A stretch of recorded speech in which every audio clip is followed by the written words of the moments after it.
Stop spamming low, you fucking ugly losers. God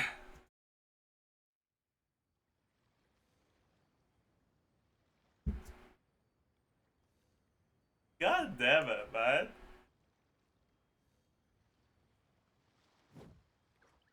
Well, hello, beautiful people. And I just want to clarify, I'm only addressing this greeting to people who were not spamming low. People who were spamming low, fuck you. You still have a special place in my heart. Hello. I have a bit of a headache, actually. But that's okay. It's not too bad.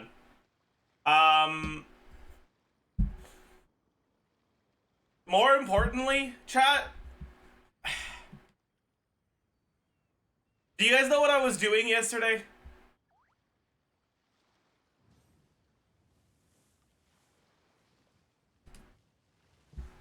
Balatro? Oh, I wish it had been Balatro, man. Oh, buddy.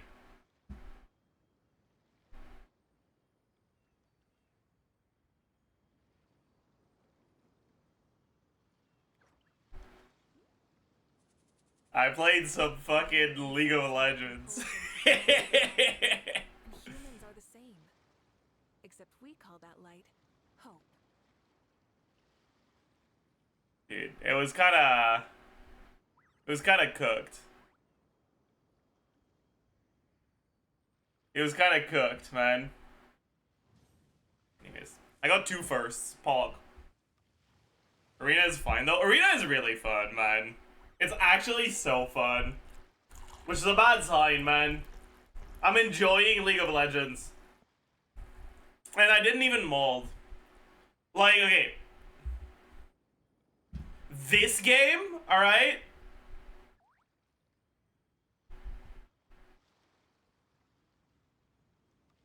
I had like almost double the damage of my Ezreal. Went 8th. And I didn't even mold.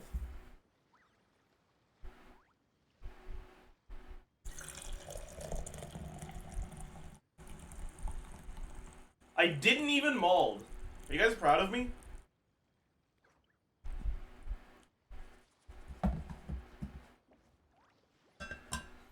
No. You played League. Okay, that's a good point, actually. Dude. This one was a banger, man. 116k damage dealt.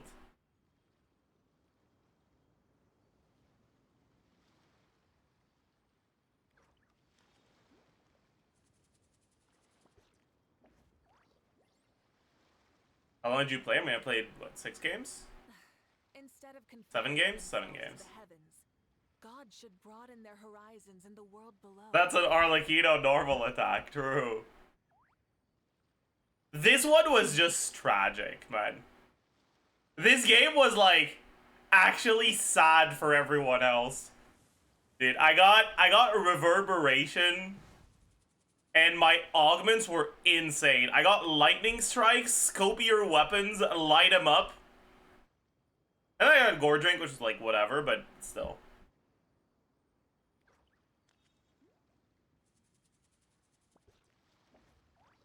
$19-2, yeah, $19-2.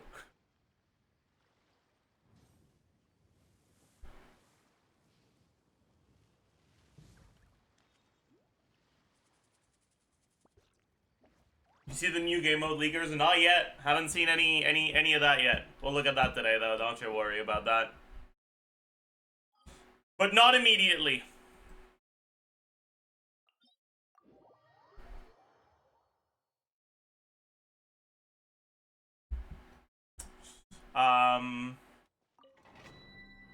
Also, okay, chat. So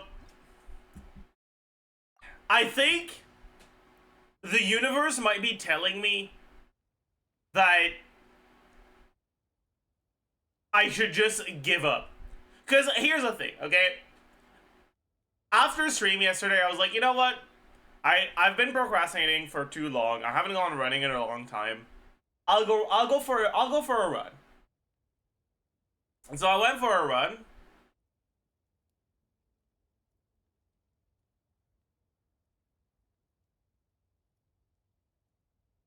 And the cops stopped me for jaywalking, man. Like,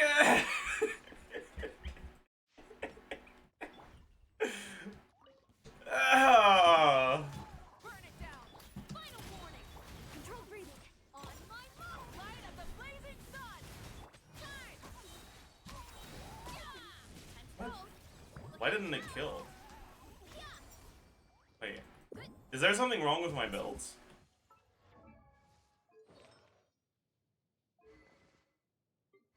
It usually always kills.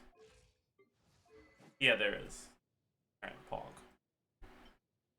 That's why.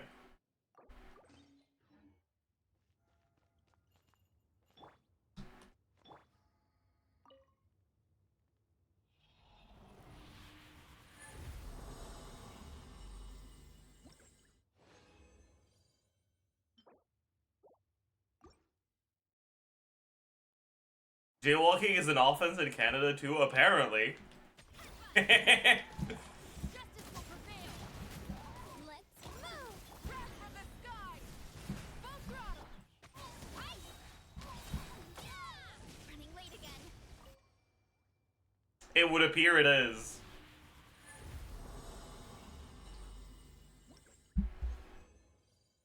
Oh, wait, that's pre-locked. Okay. For goblets, I only pre-lock attack, animo, and electro. If it's electro,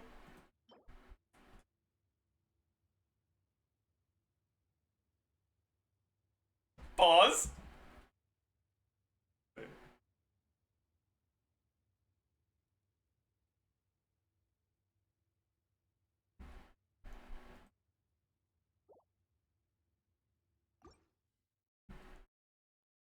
I sent it to Nick fucking frame 1.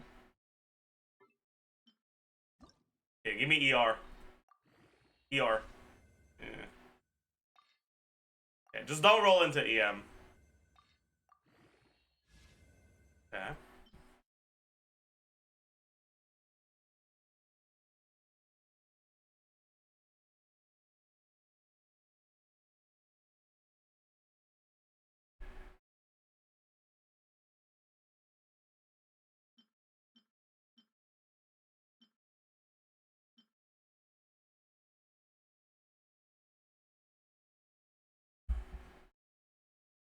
I kind of can't be bothered. I'll just use more Mora for it. It is what it is, man. Right. Not bad. Low roll, but it's fine. Crit. Take those. That's a max roll.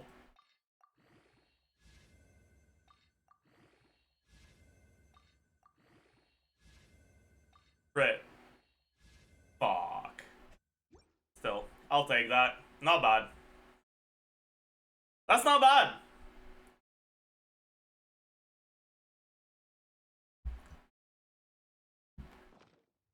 That's pretty good, yeah. 6 roll onset. Yeah, 6 roll onset is pretty fucking good. Stronger. Start pyroclastic surge. Justice o'clock. Hurry up, Brassa. The problem is I don't have that many good pieces, and they're all in Versa.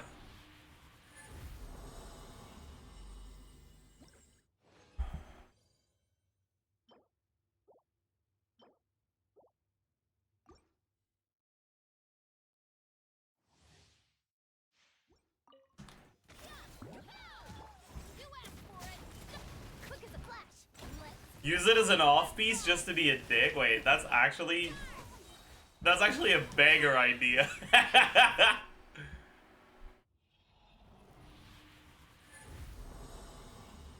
think it's a bit worse than my current Chow Goblet. My current goblet is it an 8 roller or a 7 roller? It's a VV1. Yeah, it's a 7 roller. This one's a little bit worse, but it's not even that much worse, honestly.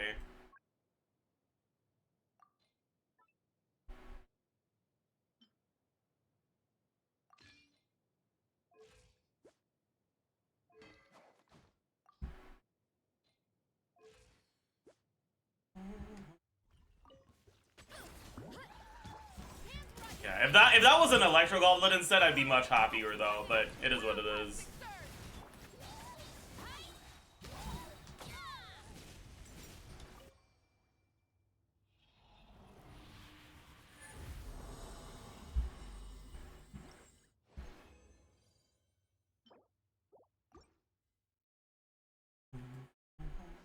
Although, even if it was an electro goblet, it would barely be an upgrade over what I have because of the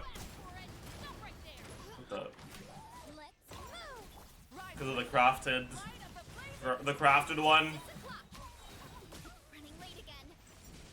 It's a 5 roller, so a 6 roller would be a small upgrade. There's an exercise redeem I didn't see earlier. I don't want to do curls today.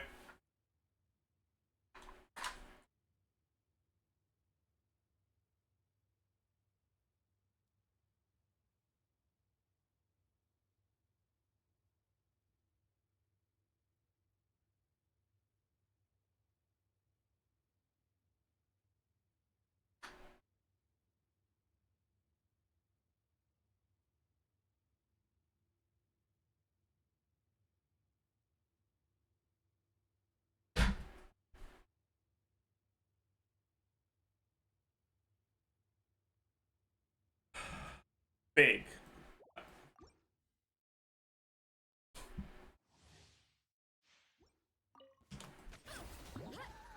If the leads that the new endgame gives Elixir are true, crafting stuff is going to become easier. But you're still capped at 1 of each artifact set per patch, aren't you?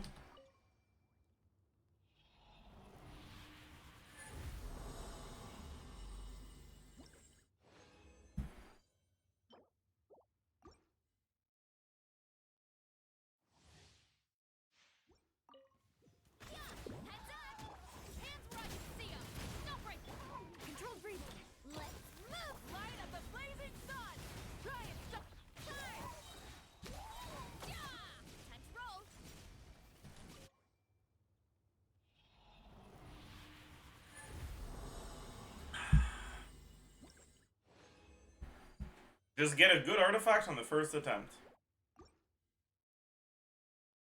I'll do that.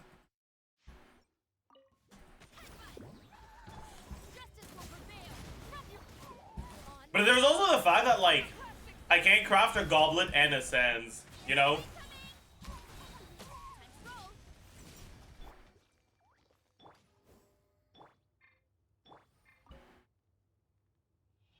Like, I wish I could craft a sands on this set without having to wait a batch. But I can't.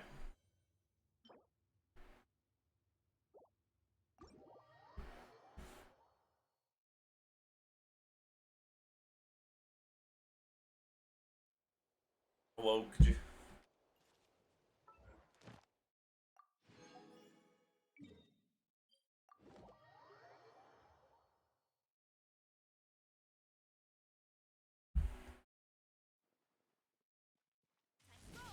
Add Astra.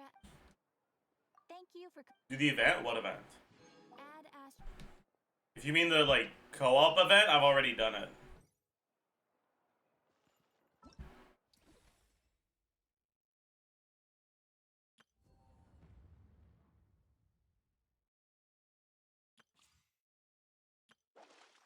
Or do you mean exploding population?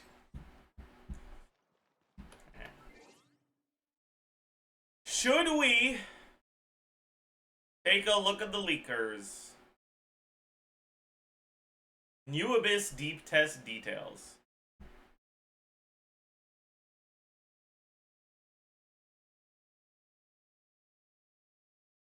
Ugh. There are protocols 1 to 6, and the enemies are all world bosses. About the challenge time limit, 2-minute countdown for each lane. About the challenge conditions. 1 to 4, a character can use 3 lanes at the same time and can challenge with friends. Protocols 5 and 6. A character cannot use 3 lanes at the same time. That is, a total of 12 different characters are required for the 3 lanes, and cannot challenge in a team. About the challenge rewards. Rough Stone and Consecrated Frost. What are those?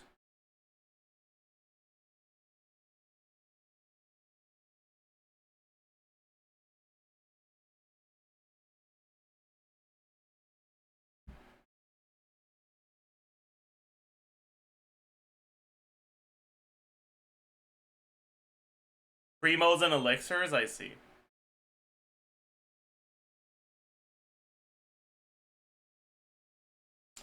Treat the deep test information rationally. Okay. So basically, there's no new information here.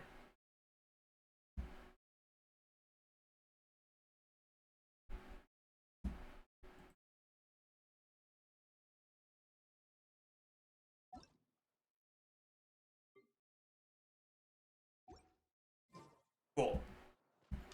Co-op is new? Yeah, but it's co-op for floor 9. Like, okay, dude. Sick, man. Can't wait.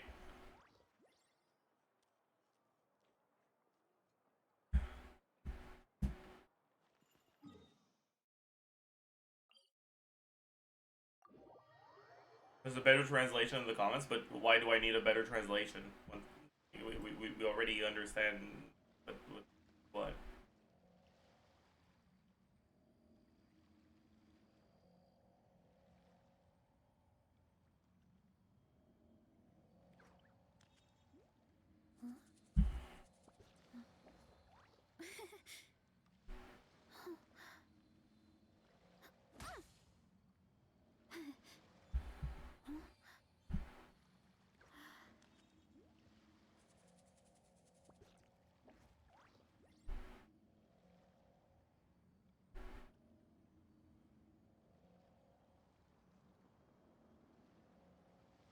My parents always say, no matter how busy life gets, you should always sit down and enjoy a proper meal when you get hungry. What I like to do? Okay, use business. Stack my plate up high, then squash it all down. Take a deep breath, and wolf it down in one go. That way, I go without wasting too much time. Wait.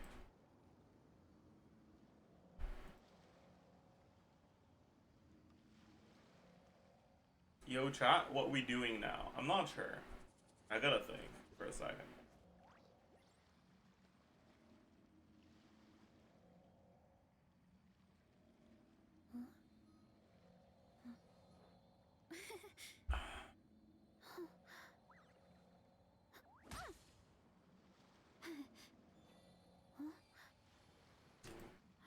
Should we watch Jamie's latest video? How strong does this cookie need to be? Freeze versus melt.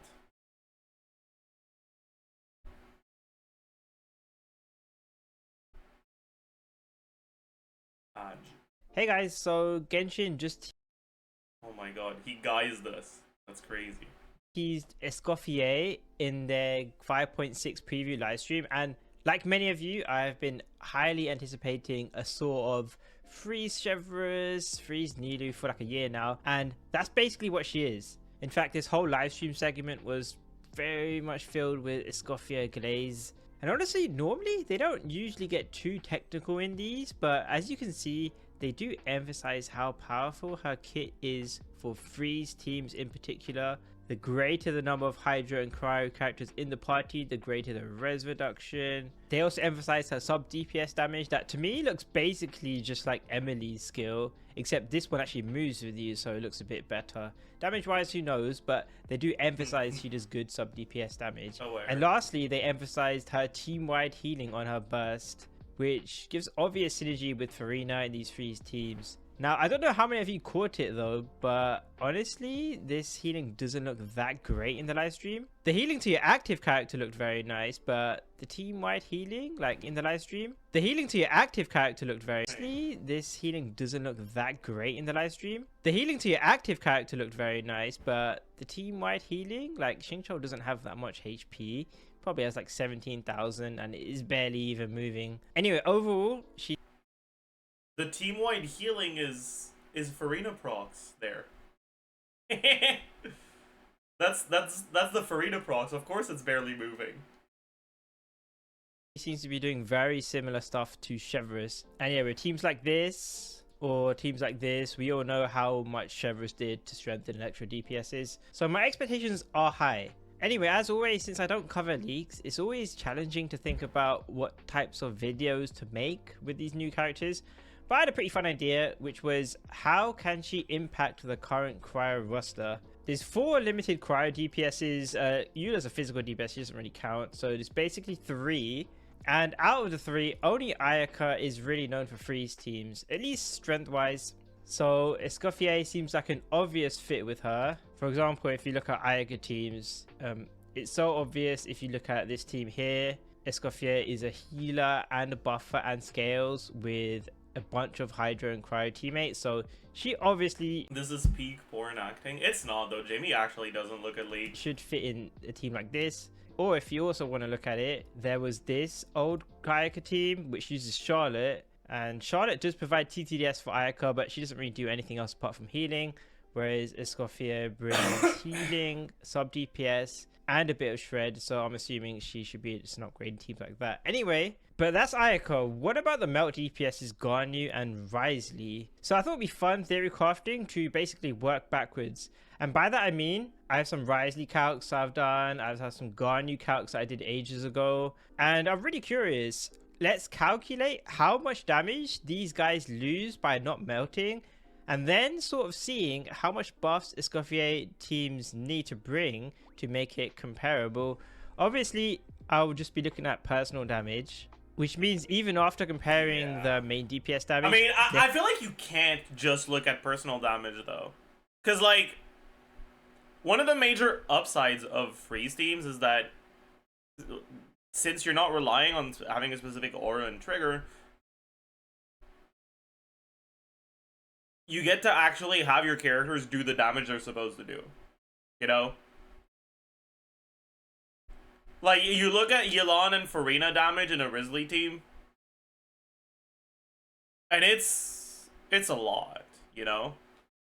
Anyway. There can still be sub DPS damage, which can make the teams overall stronger, but it's impossible for me to consider that at the moment. It's more viable for me to just look at the personal damage of Risley and Garnu.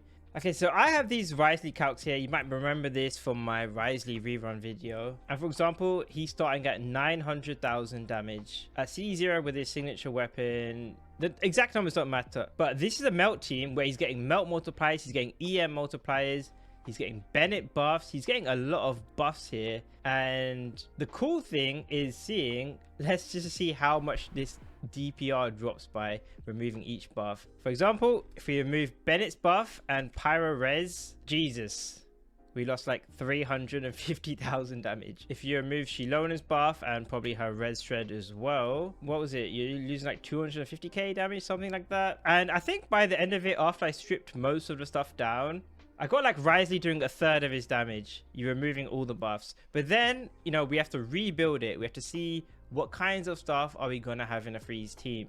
For example, first of all, because we're not doing any reactions on him, I can give an attack stance back that raises the damage a bit. Also, whether it's Farina or Escoffier or whoever, a lot of his teammates probably do skill damage, which means I can get an extra 20% attack from tenacity. Then we look at the Farina buff. I'm assuming a lot of people are going to play Farina in these teams, but the thing is, like we alluded to earlier, I don't know how good Escoffier's healing is going to be, so I can't really assume the max Farina buff. But just for argument's sake, I can do 50% damage average buff, plus maybe some Yelan buffs, maybe Cryo Res, but there is a possibility you don't get Cryo Res if you're playing him in a triple Hydro team. Anyway, after we do all those buffs before Escoffier, you can see his damage. How much is pretty good?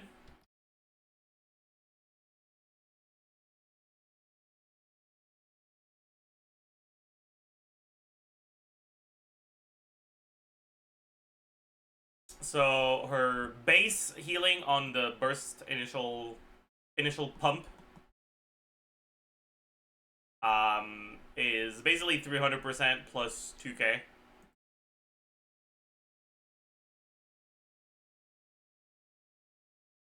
Right. 292.5%.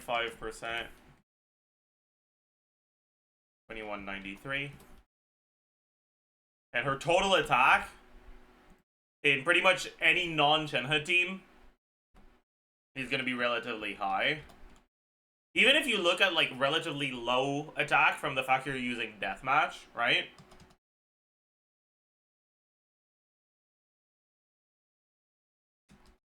You go attack Goblet, you get TOM.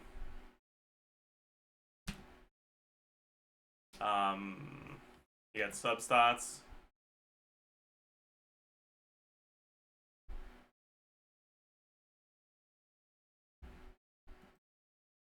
You get deathmatch. Right, so even in that like relatively bad case with low fanfare, because what size of fanfare is using the burst, so the burst itself won't benefit from that much healing bonus. Let's say like 5% healing bonus. She's still healing for like 10k on the burst to the whole team. Right, and after that, 138.24. 38.24% of her attack times, at this point you'll have a lot of fanfare because you have used your ult. You're ticking for like over 4k.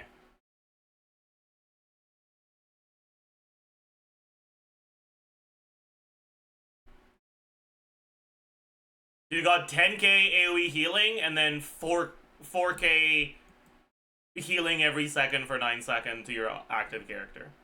And that's assuming you're using Deathmatch, which is a very low base attack weapon.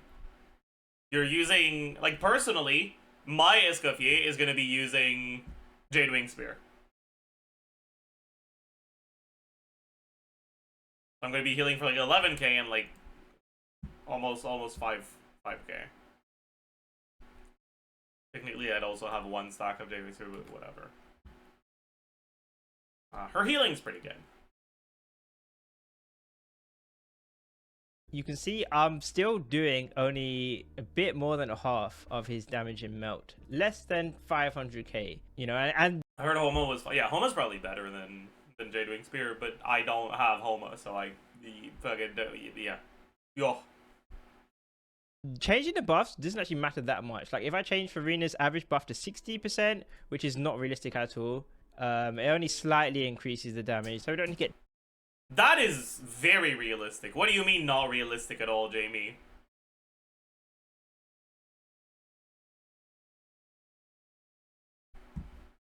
If anything, 60% might be a little low in a Risley team.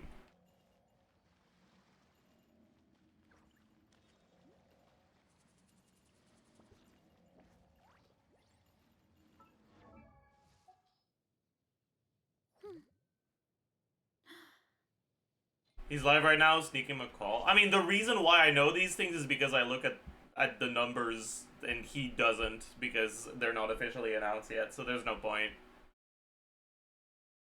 But yeah, like, he's assuming things based off of the footage they gave us. But the footage they gave us, I'm pretty sure, was using an unbuilt Escoffier, because the healing didn't look right. Get too worked up about that. Anyway, the biggest question is, how much res reduction are we actually getting here for Escoffier? The greater the number of Hydra and Cryo teammates, the greater the res reduction. Now, if we look at recent characters like Chevreuse, she gives 40% res shred. There's Shilonen giving 36. And also, let's not forget, there is Silali. He only gives 20%. The thing is, it actually doesn't matter too much. Because, look, if I say it's like 20%, I gain like 5% damage. If she gets 30 resistance shred, I gain like 2% extra damage there. If it's 40, A bit more, still nowhere near melt. And just for argument's sake, let's say there's a world where Escoffier gives 70% cryo resistance shred. Even if he is doing that, if you compare the damage, I'm still missing like a quarter of Risley's damage. So the thing is, like, even if I get ridiculous, like I've got Farina buffs here, I've got some cryo res, some attack buffs, and even if I juice up that resistance shred to massive amounts, ridiculous amounts, I'm still never gonna get anywhere near Risley's damage in a melt team. Let's just say somewhere in these teams, Risley gets a 50% attack buff. Let's add an extra 50% attack. And that's still nowhere near. So I don't see any universe where Risley is doing more damage in these teams. But obviously, we haven't considered sub DPS damage yet. Anyway, let's move on to Garnu. Now, Garnu can play with the same supports. Very similar teams, Shilone and Xiangling, Bennett, something like that. As you can get a lot of melts. And yeah, so with this calc, I'm starting off. Does Risley trigger Shatter for frozen enemies? I think his charge attack does. His charge attack is blunt, right? Off at like 1.17 million damage, and what we're going to do is slowly start removing stuff. Just by removing the melts, the damage is already half. The thing with Garni, she might be a bit more restrictive to Risley, so if you're building a freeze team with her, Risley you can play Yelan or even Xingqiu if you want, but Garni doesn't use normal attacks, you can't really do that, so you have to play Farina. But that means if you're playing Farina, you could probably use Marechaussee Hunter. So in the melt team, I was using Wanderer's Troop. In the free team, you could probably use this. Okay, so if I switched it out and I didn't jank up my sheet, the damage is coming back. But again, we have to lose Bennett's buffs.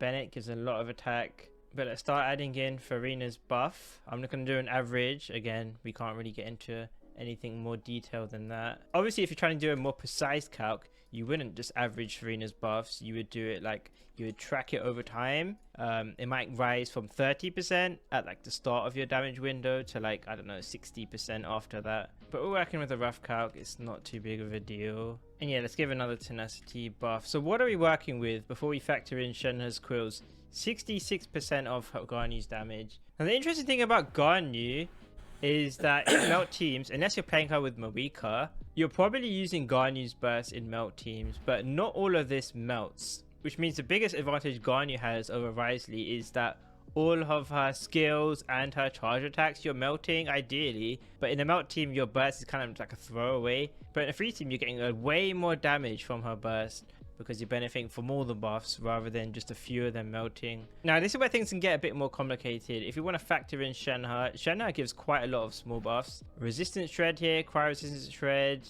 cryo damage bonus, some more cryo damage bonus, and her quills. So going back to the Risley calc, I plugged in Shenhe's quills and her damage buffs and the res shred, and it boosted damage quite a bit.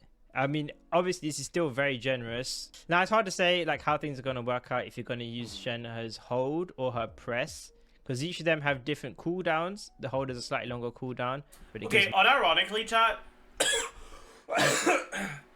I feel like the optimal way to play Risley in a team with Shenhe, if you want to use him with Shenhe, might be to tap E, go to Risley, and then swap out of Risley early to get a second tap E. And then back to Risley with an unenhanced, with like non-skilled normal attacks. I think that's probably the best way to play.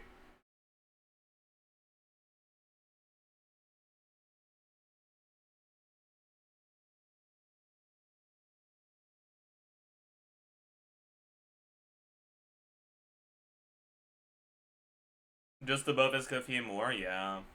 Because, like, if you spend 10 seconds of field, like, if you go directly from Shenhe to Risley... Okay, actually... Does anyone in chat have Shenhe and Risley on their account so I can test stuff? That would be willing to lend me their account. Menarg, okay. Menarg you can send me, or Akari, actually. Akari said you can send me a DM. There's a lot that goes into managing an orchard. Watering, weeding, fertilizing the soil, making sure the temperature is right. But most important, you have to keep the fruit in a good mood.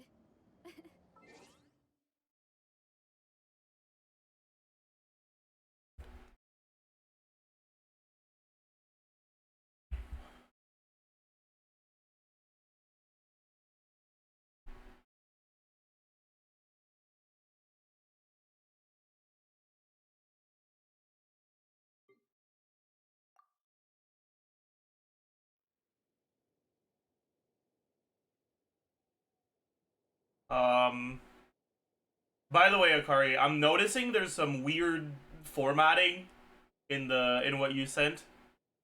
Is that accidental because that's intentional? Okay, cool.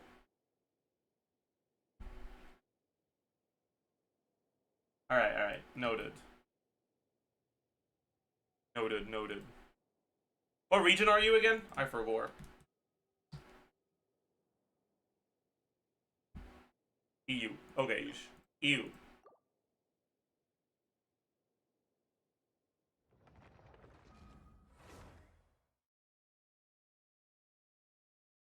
Bro has a password with different fonts now. It's because Discord, like, when you use certain symbols on Discord are, like, shortcuts to formatting changes. So sometimes people send me their password and there's weird formatting in it because their password has symbols in it.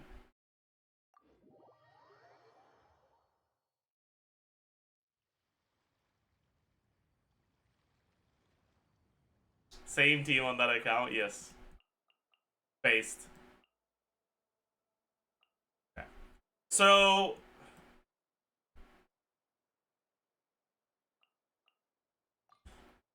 by default, if you do Shenhe's skill,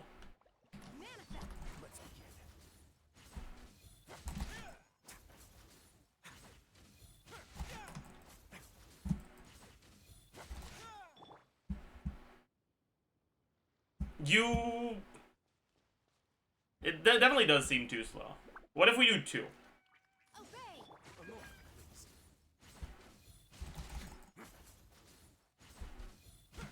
Oops. Okay, so it seems like you'll be able to do 2 and 5C into 1 and 3C, I think. Oh. I don't want to talk about that. My E was not off cooldown.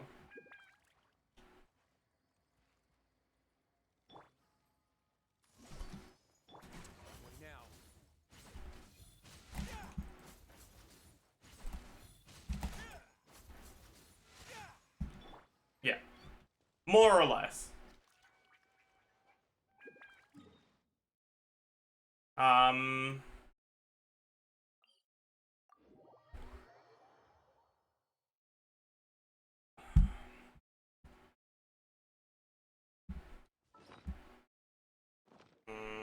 Do we have any waypoints?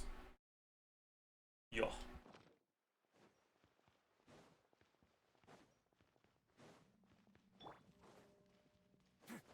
Put the...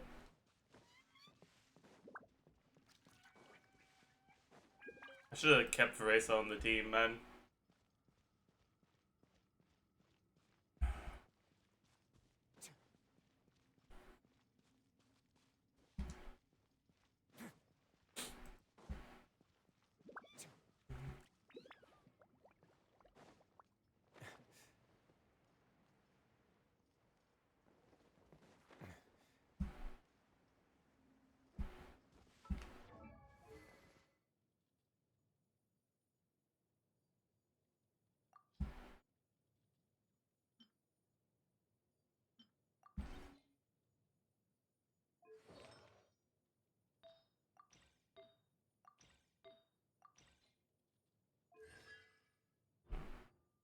There's no attack speed on this, right?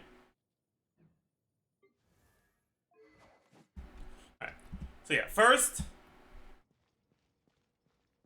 just want to check that with hit lag it's still true.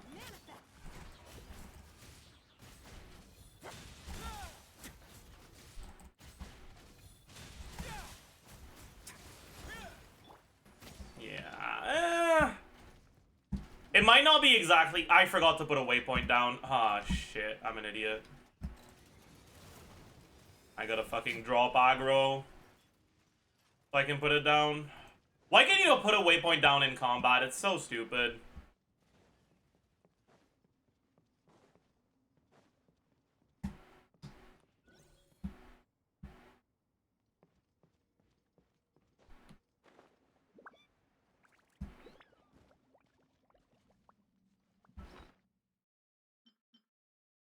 Alright.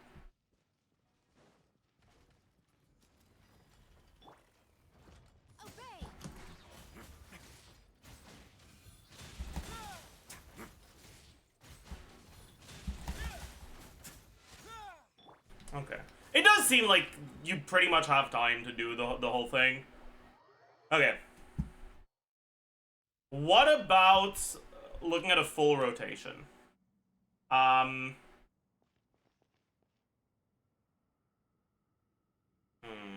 Let me try something. Manifest! Cryo incarnate! Strike a pose! Let the world come alive! A bitter pill to swallow. Seems like an emergency. Stay cool. Face your... Obey! Let's begin.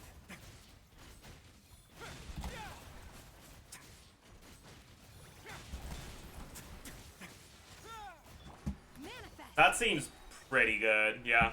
That's definitely the rotation. That is definitely the rotation. Alright.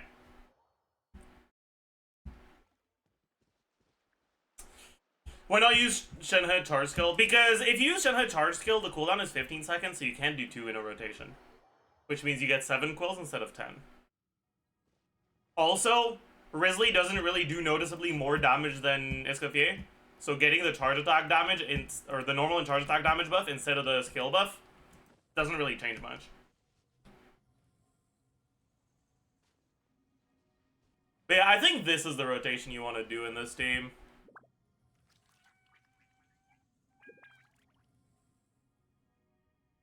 Where you Shenhe EQ, Farina EQ, Jesus. Escoffier EQ, then Risley Q, then back to Shenhe to get a second set of quills, and then Risley combo, but swap off a little early. I think that's the rotation you do. Yeah. What are the ER requirements like in this team?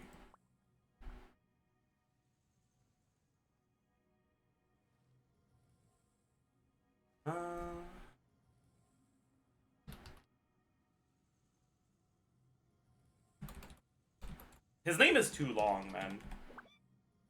It's gonna eat into the next cell. So we got Risley, Escoffier, Farina, and Shenhe for now. Yeah. Okay, Risley burst cost is 60, right?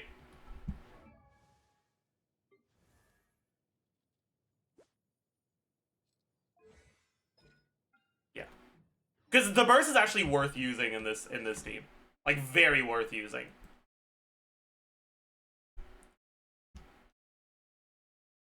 Your burst is gonna hit pretty hard, actually. Anyways. So it's 60. Escoffier is 60. Shenhe is 80. Farina is 60. Particles. You get, what, 4 particles on average from Risley? And you battery the...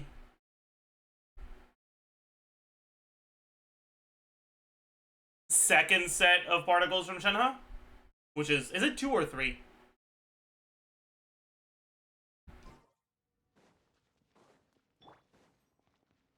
Unleash! That's 3. So he gets 4-ish from himself, and then another 3 from Shenhe. Then he misses 3 from the other Shenhe E, and he misses 4 from Escoffier. Different element. Farina stuff, Farina particles in a rotation like that, let's say 7.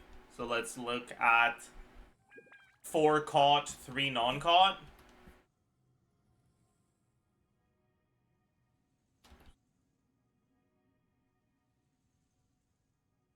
Then Escoffier catches her own, Shenhe catches her own.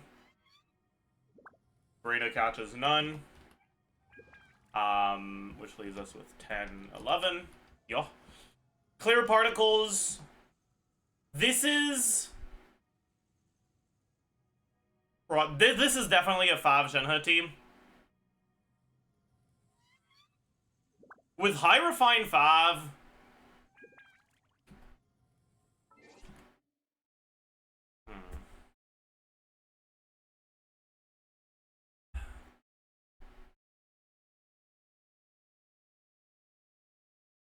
Anyways, you definitely also do Fab Farina. Let's just assume one Fab proc for now from Shenhe.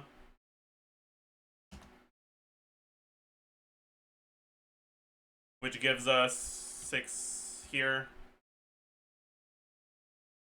8 here, and then 5 for both of these. And this is what your ER requirements look like? What's the first 2 clear particles? This is the assumption I usually use for enemy HP particle drops. Like, this is pretty chill, right? This is achievable through random substats. This is like Torch, or a little bit more substats. This is nothing over 5. And this is a reasonable amount for Shenhe on 5. You'll be able to burst a rotation, but is it worth it? At the cost of having to build 18 ER? Yeah, for sure. Keep in mind, without the burst, you don't have a good way for Risley to use up the first set of quills.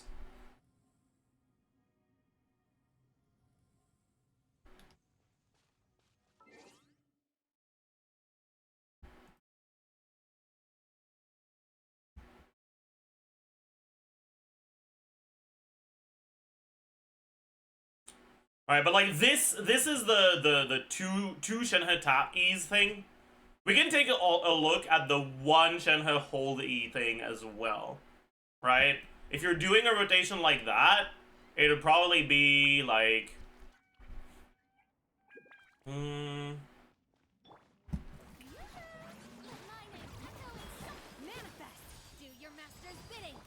I did a top E like an idiot. I'm gonna have to start over. I forgot the hold. A bitter pill to swallow.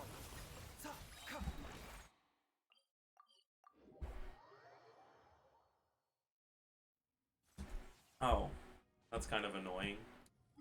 Oh my god, I'm blooming.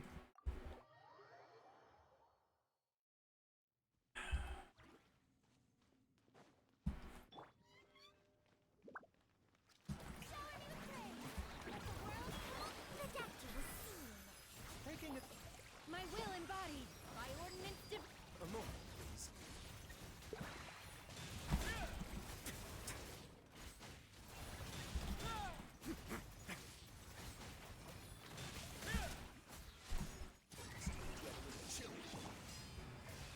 So you do something like this, I guess?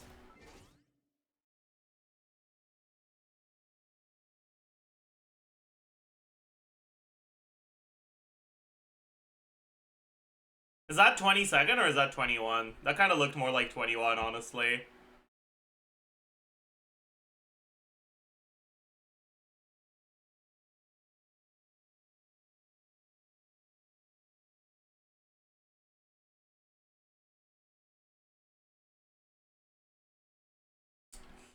Anyways, for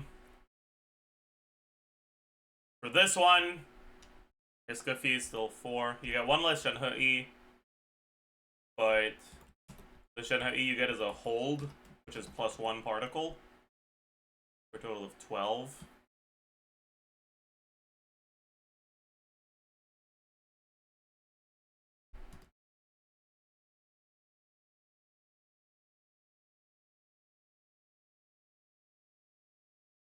Rest is the same.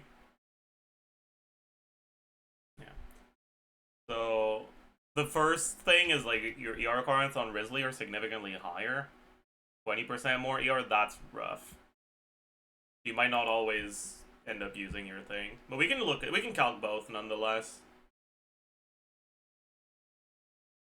So base attack, attack percent, flat attack, total attack,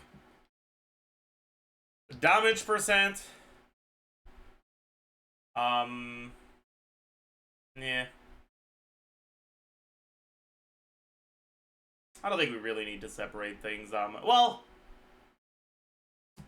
let's separate them, sure.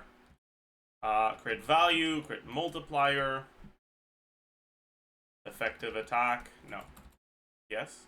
Did I miss anything? No. Yeah. Effective attack 1, effective attack 2, MV1, MV2, damage.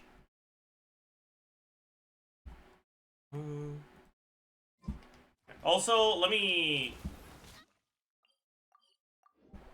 check what happens if I just stop after... Oh, I don't have energy. Cooked. Take your true form. Let's begin.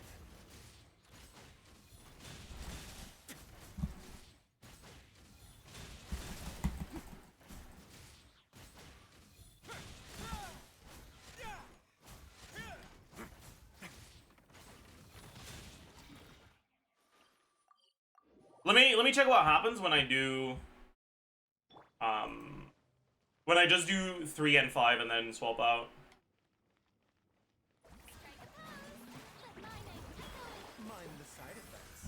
Remember, Manifest. Cryo incarnate. now.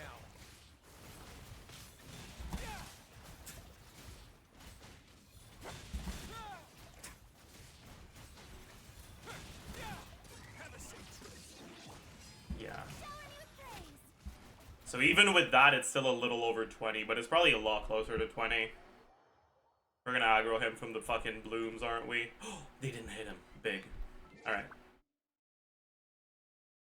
So I guess I don't do an additional N1C at the end. Okay.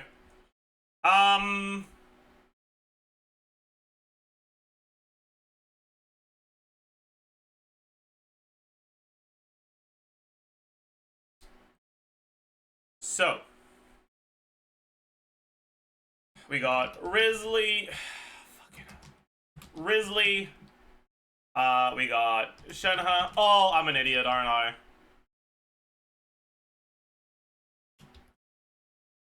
E attack.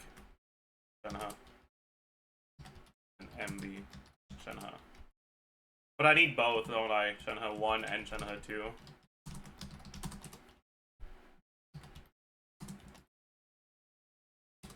Yeah. My god. Annoying as fuck. Whatever. Escoffier and Farina. Base attack on Risley. 311 plus... What weapon do we look at? Flowing Purity? Probably. Widsith? On a freeze team? I guess it might be better than Flowing Purity by a little bit, but... Ugh. Ugh.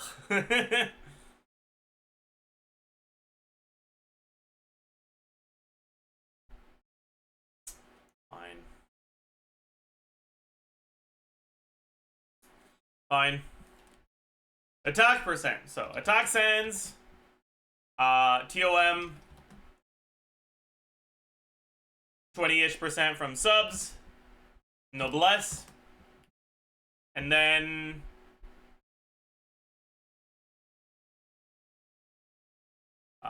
let's look at R5 Widsith. So, it's 20% attack average.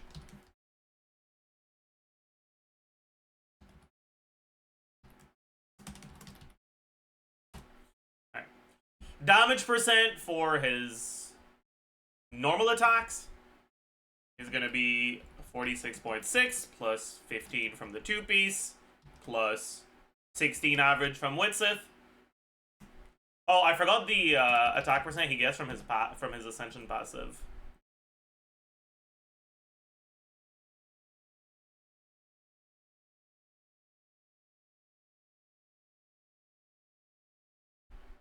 The problem is you don't get this for the first burst, which is kind of annoying.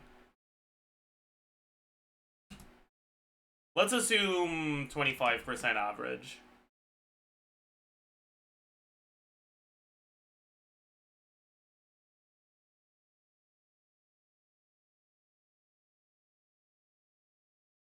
Anyways. What else do we have for damage percent? We have Shenhe Cryo damage buff. For normal attacks, for now we're looking at the top E1, so we don't have Shenhe normal attack damage buff. We have Farina, let's say 250 average fanfare. Is that it? I think it might be. And then damage resist from the second source. We don't get Maréchaussée 2-piece, but instead we get the 2-piece, or the Shenhe effect, so it's the same amount. Oh.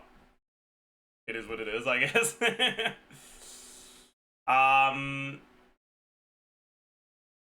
Crit value, 98.4 base. 62.2, 20 times 6.6. 55.1 from Widsith. 36 times 2 from Maréchaussée. 30 from Crowd Residence.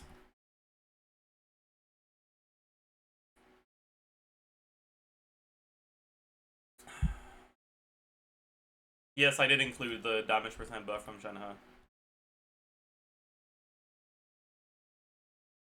Why is it so much easier to vape on Hu Tao than melt? Because triggering vape with a pyro attack does not necessarily remove the Hydro Aura, but it will always remove the Cryo Aura.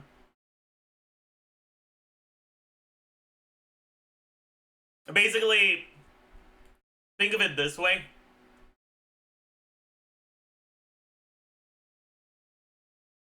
Fire melts ice real quick, but fire evaporates water real slow.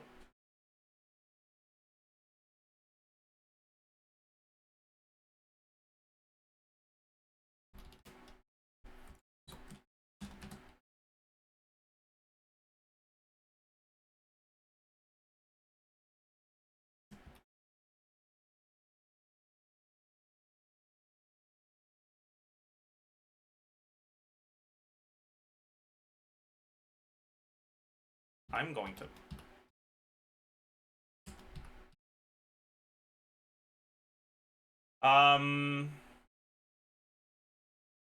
See.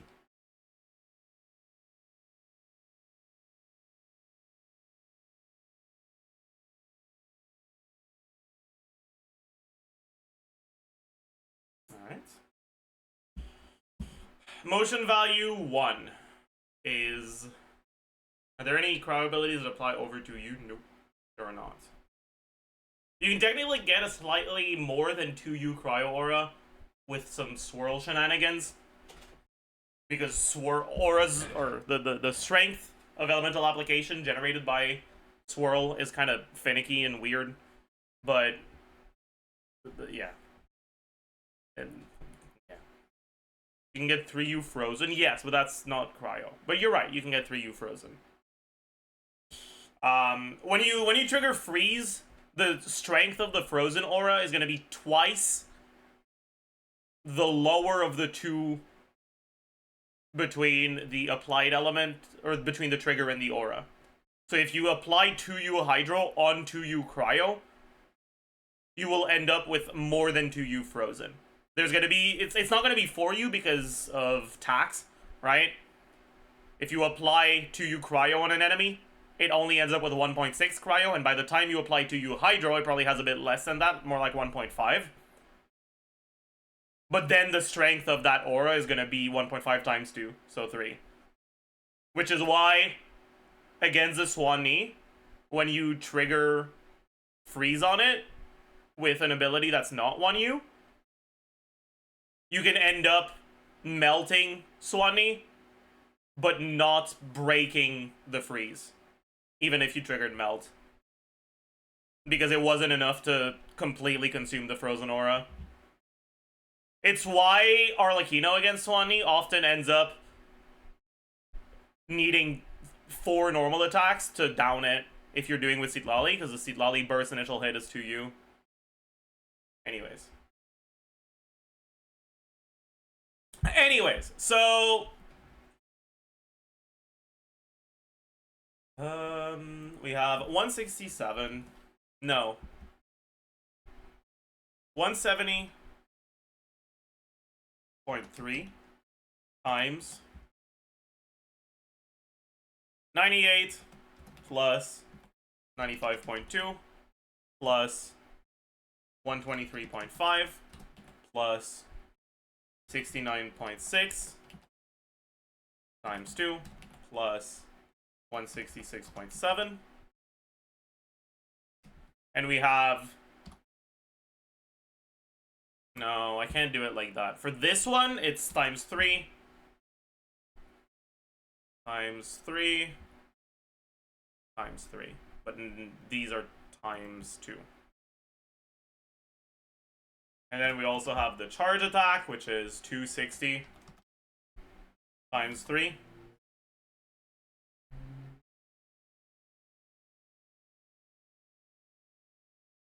Is Freeze Aura really affected by aura attacks? No, but it's indirectly affected. Because the formula that decides the strength of the Freeze Aura looks at the aura you were starting with. And that aura gets affected by attacks.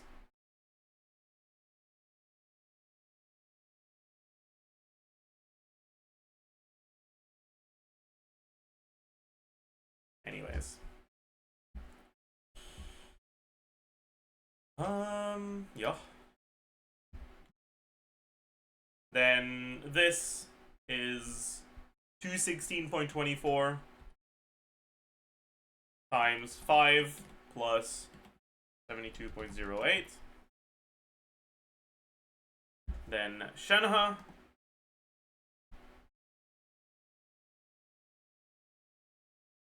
is 77.6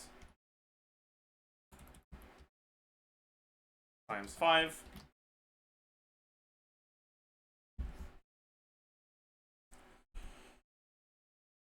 So damage is going to be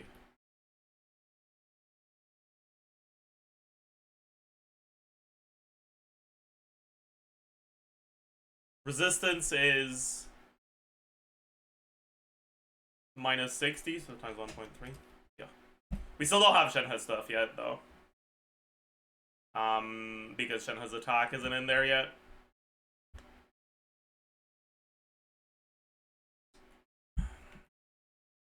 Anyways, Shenhe's next. Now, we had ER requirements at 176, which is doable if you're using Fav with substats alone. But you're probably not going to be able to avoid the crit rate circlet if you want to proc the Fav. So I'll look at double attack main stat. So base 304 plus 565. Attack percent 46.6 plus times 2 plus 28.8 plus TOM plus noblesse plus 30% in substats. Is that it? I suppose that's it.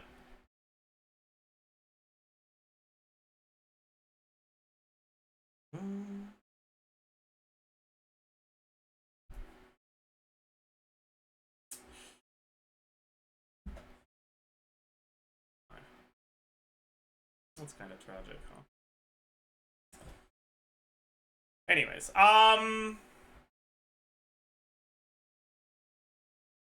damage percent. So she doesn't have the goblet. She doesn't have the Maréchaussée. She doesn't benefit from her own cryo damage buff, but she does benefit from the burst and skill damage buff. She doesn't have a second source, so it's fine. Then for crit, it's 60 base. We don't have a main stat. Probably don't have that many subs, but we do still have quite a few because the main focus is crit rate and ER. So maybe like 16-ish.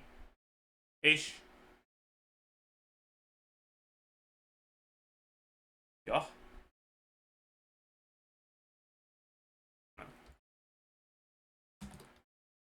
Alright. And then I just need to lock the Shenhe attack cell in this formula. Then motion value, her own quills.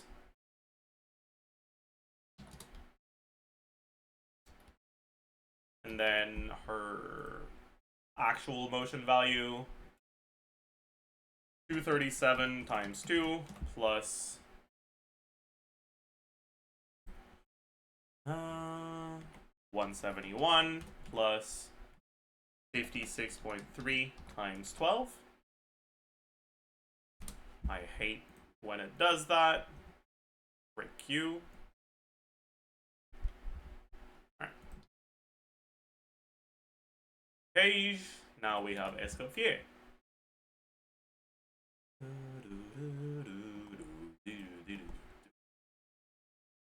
Where are you, Escoffier? There you are. So, base attack 347, and we will be using... I guess we look at deathmatch for now. Well, is this a torch team? 135 is like reachable in subs, but it's a little annoying.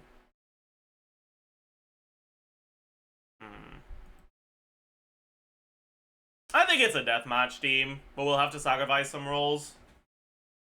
Anyways, so we have attack sands.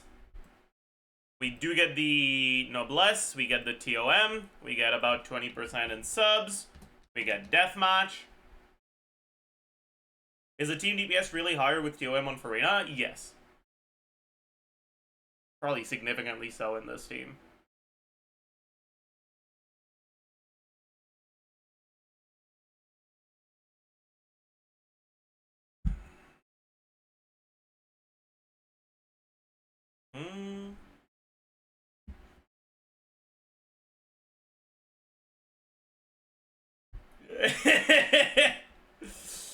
Yeah. I can't show you how it rolled because I'm on someone else's account right now, but it rolled pretty well. I missed one roll. I got a 6 roll. I got a 6 roller. I got like 5 rolls of crit, 1 roll of attack, and 2 rolls of EM. But I don't even fucking play this dog shit character. So like, I don't even care. It's funny because it makes you pissed off, but it also makes me pissed off, so it's less funny. I guess it's more funny because of that, but whatever. Chow better than Game and Klugi. It's fine. Chow's like the 3rd best plunge carry. I guess Hu Tao can be considered a plunge carry. Chow's like the 4th best plunge carry.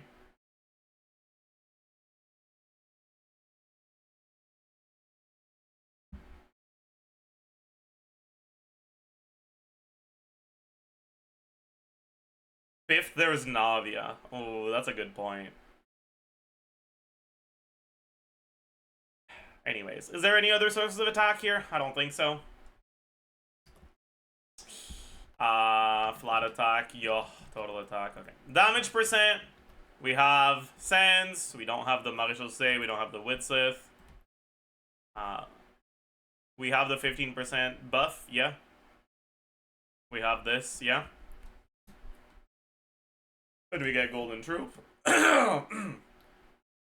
What is bro even calking? Risley. We're calking Risley stuff right now. I'm trying to figure out if you want to play Risley Shenhe, if it's better to do 2 Shenhe top E's and swap off of Risley a little early, or 1 Holdy and do the default stuff that most people are doing right now.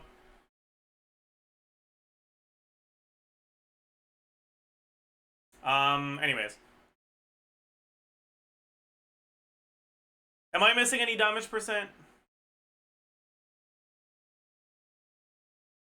I don't think so. Anyways, for this one, we get barely any fanfare and we don't get Golden Troop. Crit value. Okay, this is where we account for the fact that we have higher ER requirements.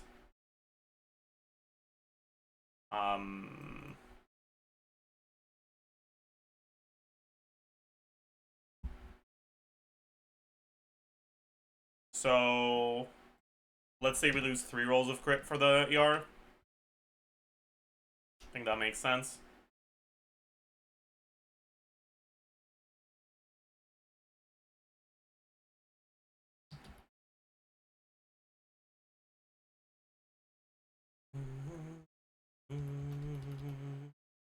Alright, and then motion value for Escoffier is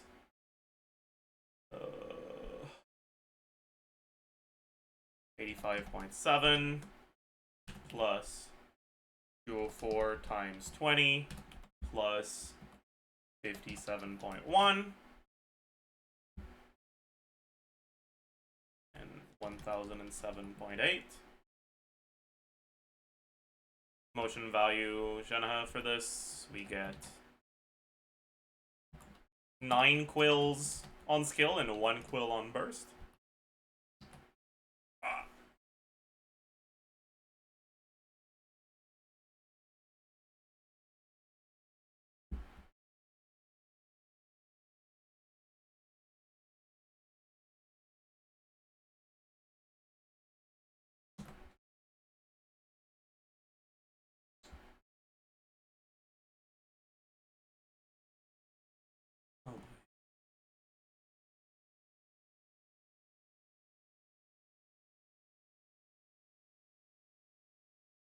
15307 HP percent. We go HP goblet. No, we don't actually. Whatever. We have TOM. We have 20-ish% from subs. About 5k flat HP. Damage percent is gonna be. For now, I think we go Hydro Goblet. We get Shenhe 15%. We get average fanfare of like probably around 220. And then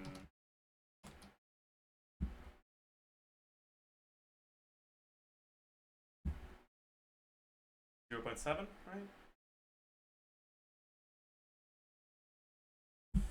Why? Why does it default to this many digits, man? And then fuck over my formatting.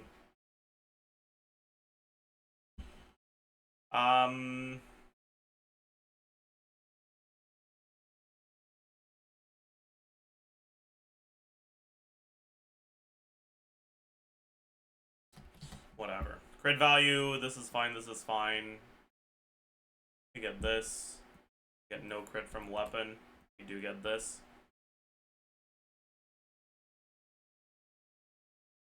Yeah. Effective attack, or I guess it's effective HP, not effective attack, but whatever. And then motion value is equal to 13.4 plus 1.4 times 5.49 times 13 plus 10.13 times 5 plus 14.09 times 4. Wait, this is too high, isn't it? I forgot. You mail? What the heck? Check-in reward. That's crazy. Whatever. Strike a pose.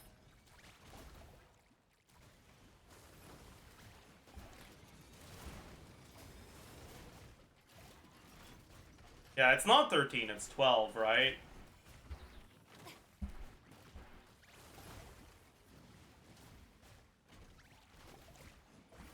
Yeah, it is.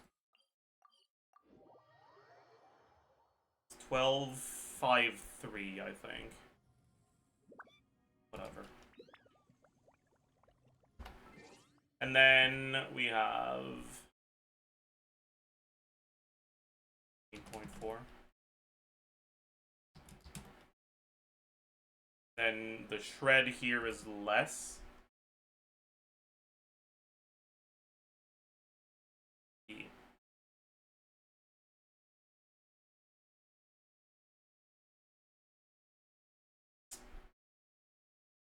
This is 275. What if we go HP Goblet instead? Is it more or is it less? 278. It's ever so slightly more. Okay, cool.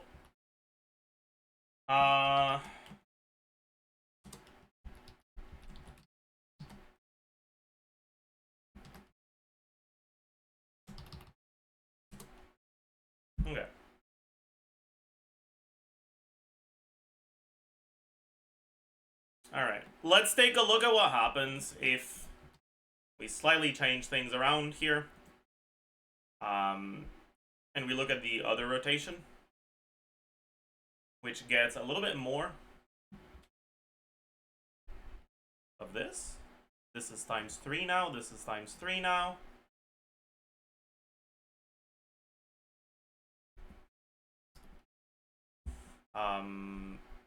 Which gets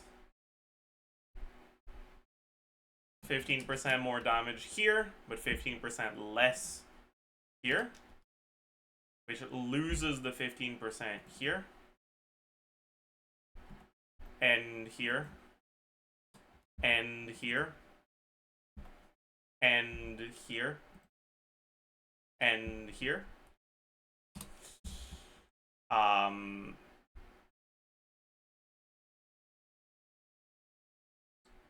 Which loses stats on Risley because of higher ER requirements.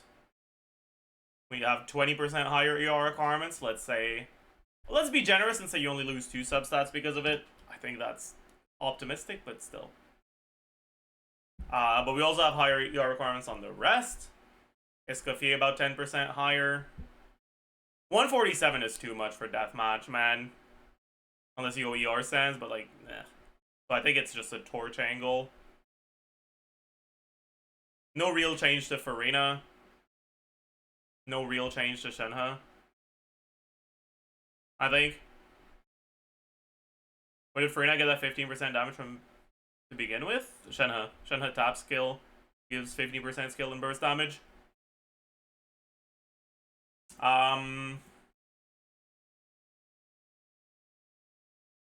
Do we have to change to torch though? Let's just assume you get more ER subs. It's 10% more, right? Yeah. Let's say 2 less crit rolls for it. Okay. And that's before even looking at quill changes. This is now 7, and this is gone.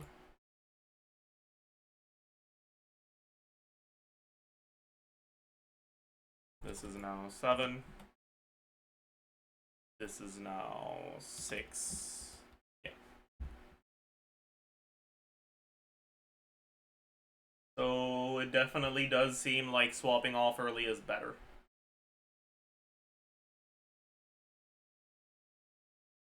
Yeah.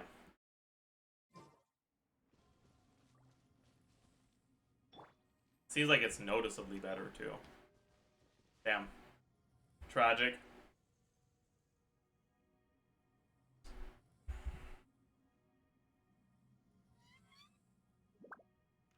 This just in, holy Shenhe still sucks, yeah.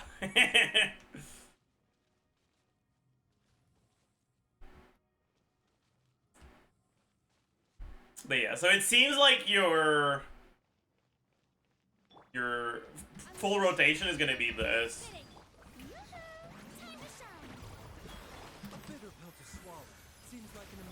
Oh, I don't have burst.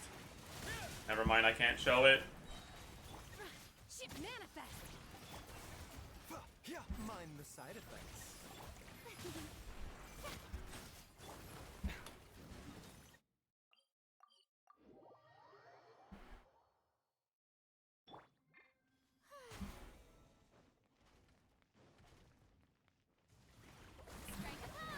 I'm an idiot. I fucking order lolled like a goddamn stupid dumbass. Health comes first. Why am I even not starting over?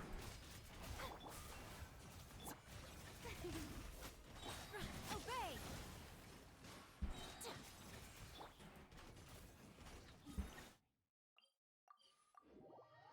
Alright. So, let's show the proper rotation this time. Shenhe skill burst.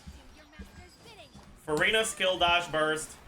Escoffier TM skill burst. Risley burst. Shenhe skill. And then Risley. 2 and 5C. And 3C. And then you start over. Divine. Let my name echo in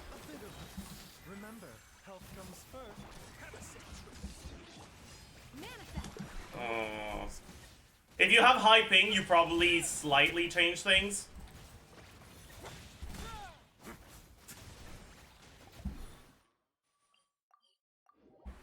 And do QE on Shenhe instead of EQ.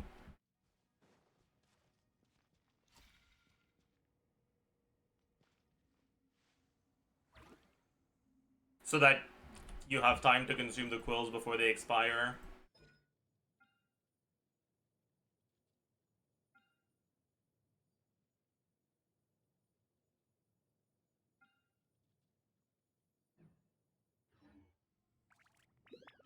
Power him back up. I'm curious about C2R1 damage. Well, we're still fucking using Baiju instead of Escoffier, so that's not... yeah. Like, it's still not gonna be very representative, you know? How we were going.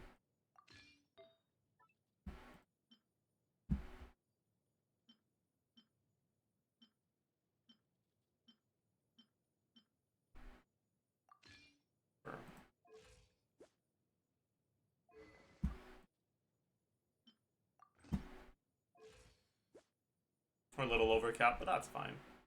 I guess since we're overcapped with this, we might as well use this one. That has a lot more attack percent. And that is perfectly capped. I guess if we use Shilonen, it's gonna be pretty similar. At least on the Risley damage. Right?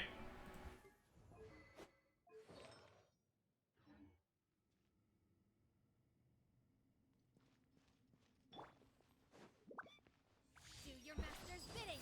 Oh, right. Strike a pose. Time to shine. Let engraved names echo. Stay clean. Face your... Let's begin.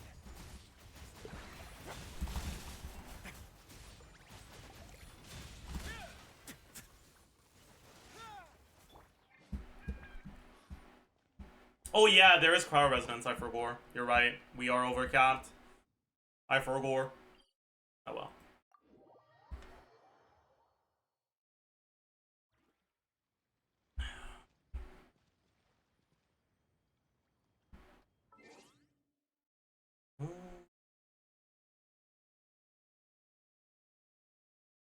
Yeah, the biggest problem is that I don't think this is better than Yelon.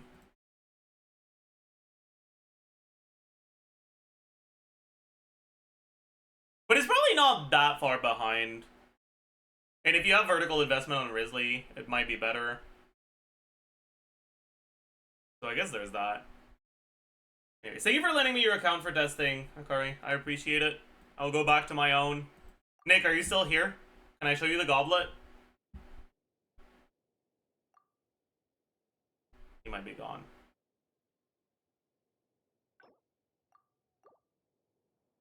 I think he's gone, chat.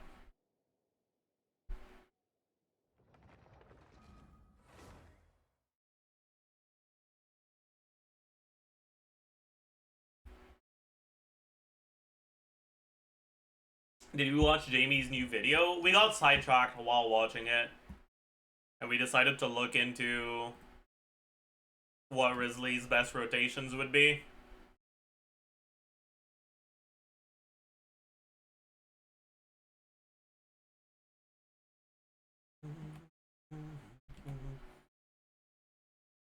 With Escoffier. You change any of my builds? The only thing I did was ungear Risley for a second and then regear him. I might have regeared him differently than he was geared initially. But I think that's the only stuff I changed. I might have changed weapons too, but I didn't change artifacts on anyone else.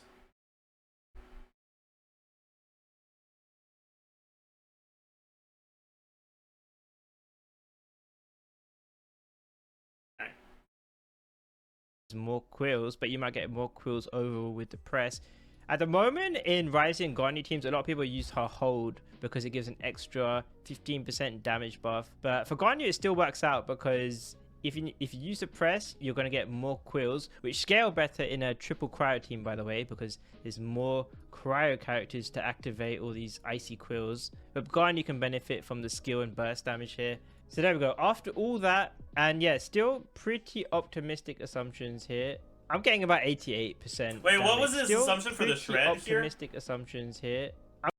I'm getting about 88% damage. Was that the it's 70% shred assumption, or did he change it? Not bad. he Risley, said it was quite a bit weaker with Shenhe, and then if you're playing someone like Yelan instead, it's a lot weaker. It basically means, even looking at a very optimistic scenario in a freeze team, I cannot get Garnu and Risley, especially Risley, I cannot get them doing the same amount of damage that they do in a melt team. Again, personal damage. I don't think they will be able to get near the amount of damage they do in a melt team. And that's because, you know, even if there's super strong buffers like Farina, Escoffier, Shenhe, or Yelan, or Lali, whoever you're playing, none of that buff-wise can really compare to getting the melt multipliers, getting Bennett's massive attack buffs, even Shilonen herself, very powerful buffer in melt teams. And yeah, it just can't really compare. But what does that mean? Does that mean it's likely the freeze teams are not going to be as strong as the melt teams? No, because like I said, we did not consider the rest of the team. Even if Risley's damage is a lot worse in a freeze team, or in a melt team, this is where your damage is coming from. Bennett, Shilonen do no damage, so your only damage is coming from Xiangling. You can also play Marika in that role, but her damage is not going to be insane. Whereas, how they were sales pitching Escoffier, she does good sub DPS damage, so you have her damage. You'd have Farina's damage in a freeze team, who should also be getting some nice buffs. And then if you're playing Yelan with Risley, she'd be doing pretty good damage as well. Yeah. So we don't talk about the fact that Escoffier plus Farina's damage is literally more than what Risley gets by himself in a melt team. Yeah? Let's keep that to ourselves.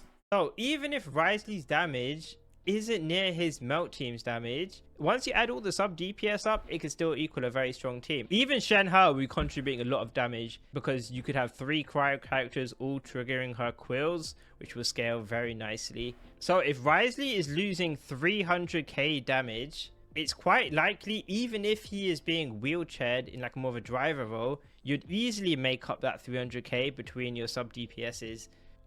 With Garnu, she does more personal damage, but she might not be getting as much sub DPS damage. Plus, you add in the fact that Escoffier is a new character, you know, with all the Natlan power creep, she probably does scale very well with investment. So it might not even be the case where traditionally investing in your hyper carries and making them do as much damage as possible, that might not be able to outweigh all the benefits that you're getting from Escoffier. So overall, like, there's so many possibilities, there's so many different ways this could turn out. So yeah, I thought that was quite a fun exercise. What did we learn? We learned that melt is a very strong reaction, but we also learned that melt doesn't have as much sub DPS and doesn't have the best supports compared to freeze, where, let's be honest, like, they are selling Escoffier so hard in these freeze teams. The synergy should be out of this world. So I'm expecting the teams to be very strong. Just don't expect your character to do as much personal damage as they might have been doing before. Like, for example, in a Risley team like this, they're showing Escoffier, Xingqiu, Lali. Lali's not buffing your Risley, Xingqiu's not really buffing your Risley. So Risley's damage in that team is probably quite bad. And yeah, last word on Ayaka, because she is already played in freeze teams. They're showing off this premium freeze team here: Escoffier, Farina, Ayaka, Shenhe. I expect that team to just be a straight upgrade for Ayaka, except for the fact that Ayaka, her burst can whiff. And a lot of people are very skeptical about how Ayaka will work without Kazu. Okay, here's the thing though, alright? Do I still have an Ayaka sheet open? I might not.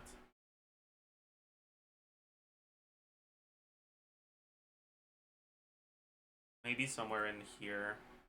One of these 30 sheets is probably an Ayaka one. Oh, that's an Ayaka one. There you go.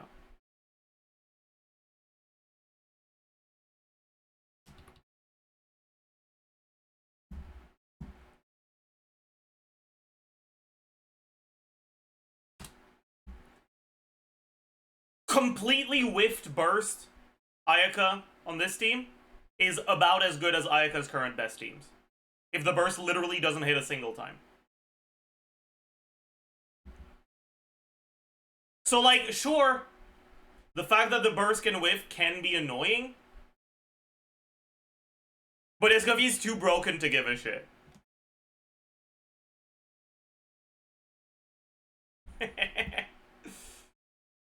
And for me, it's hard to say how that will really end up.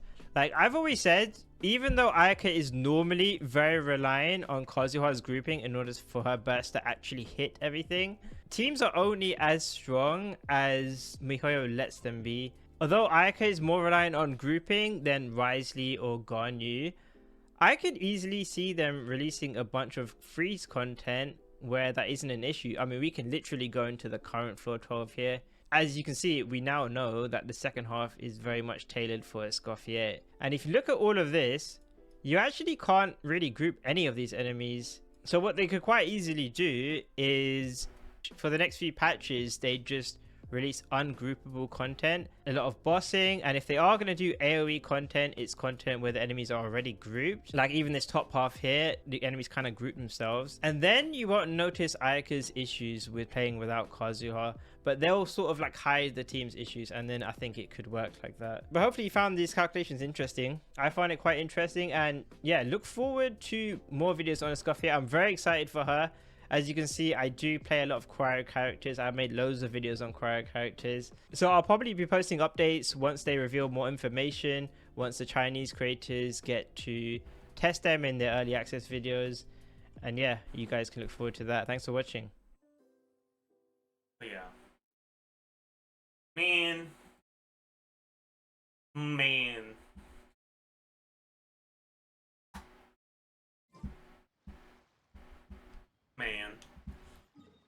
Should we go do our daily peak? Take our mind off of Escoffier balance.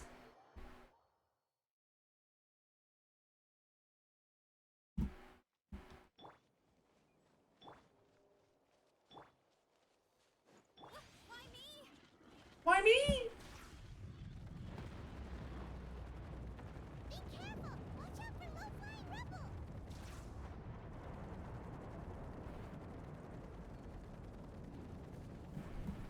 You know what?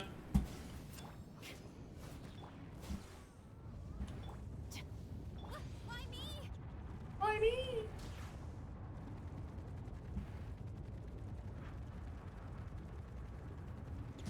Yeah! Look out below! Light it up! Stop right there! Faster! Stronger! Let crash from the sky! It's justice o'clock! Oh, Mamigo's almost dead. Oof! It's justice o'clock! Yeah! Headbutt! It's justice o'clock! Yeah! Yeah! Kapow!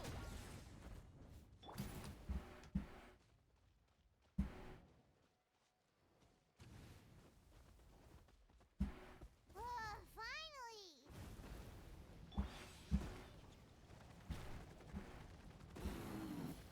Oof! Heads up! You asked for it! Controlled breathing! Oh, burn it down! Pyroclastic surge! Hero incoming!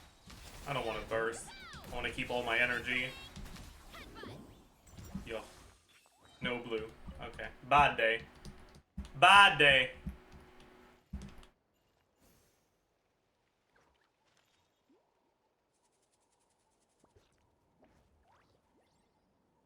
All she does is heal, damage, and shred resistance. I don't get why she's broken. True. Used all the luck on the animal goblet. You're right. You're right. I did. Stall. Yeah, we can do our daily stall. Sure. We stare. We pound. Do we zilch? We zilch. My goodness. What the fuck?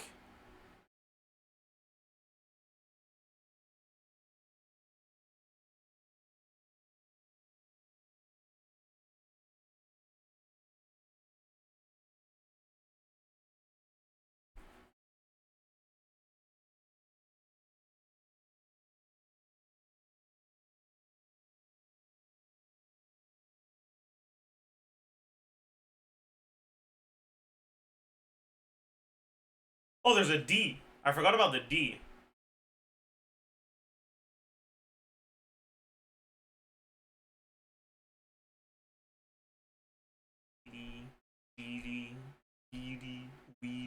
Weedy. Damn.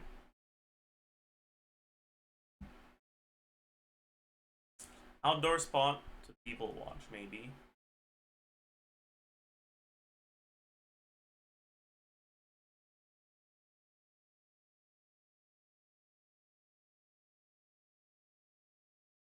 When many show up to a job interview.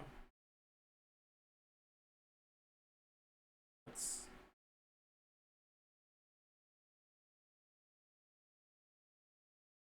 Tesla?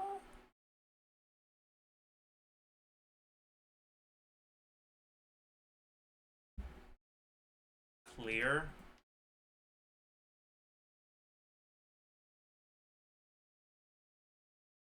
Other.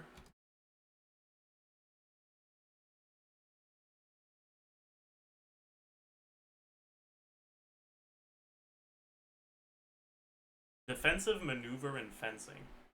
Very.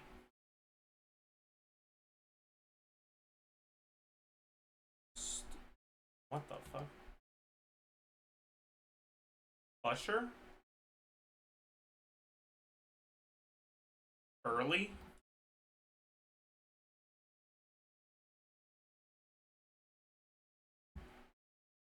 I don't know these. At all. Outdoor spot to people watch. The only letter I can think of that would work here is M, but stomp is not a spot to people. What?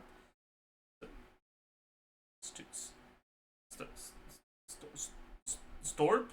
Glorp? Huh?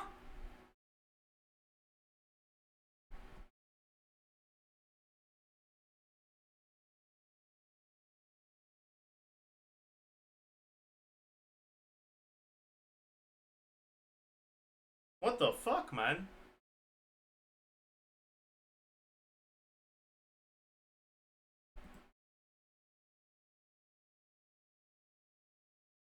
And then, this is an American thing, probably, right? It's just the name of a company, but it's an American company that I've probably never heard of. So, like, it's random as fuck, and this is the name of a person I don't know. So, like, we're kind of cooked here, honestly. This has to be either O or M, I think.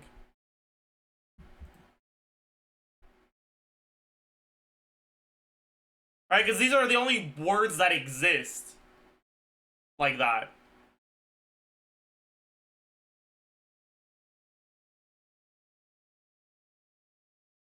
I feel like it can't be M, because then this would have to be a vowel. Because if it's a like, you can't have, like, mneal. Like, that just doesn't work. So it has to be an O. Right? And then O'Neill? But aren't people with the last name O'Neill written like I-E-L, not E-A-L?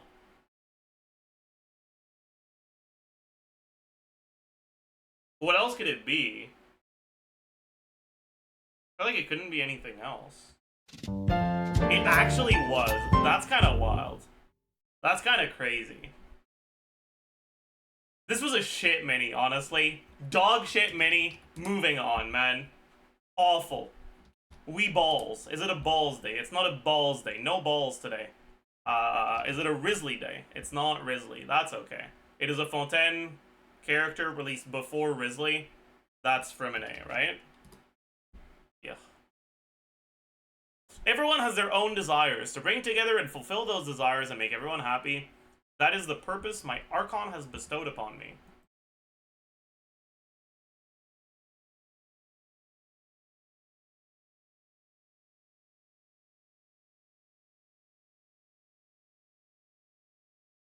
So, it has to be someone who's very, I guess, pious would be the right word? Maybe?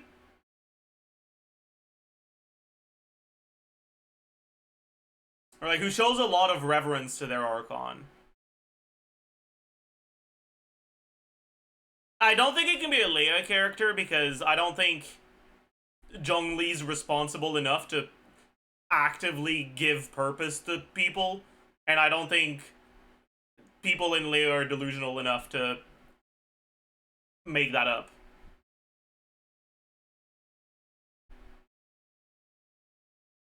It's definitely not Natlan. Because I feel like no one would refer to Mawika as my Archon. Definitely not Sumeru. Definitely not Fontaine. That leaves Inazuma and Mondstadt. I think the people of Inazuma and the people of Mondstadt are Delulu enough to make that shit up.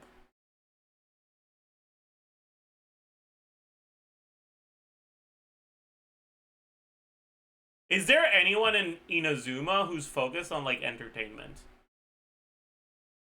Like, Ito's a funny guy, but he's not very pious. And Mondstadt? Barbara? Okay. Okay. Okay. Okay. I'm kinda fucking goated with it, honestly. Is that Kirara? That looks like Kirara's box. Yo.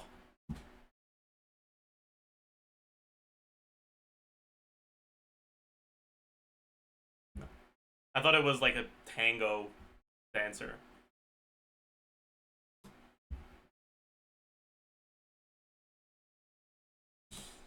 Not a bald day.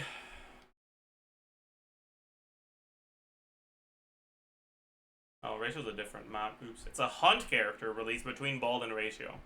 That should be easy, right? I don't remember it, but if I go through them, I'll probably figure it out.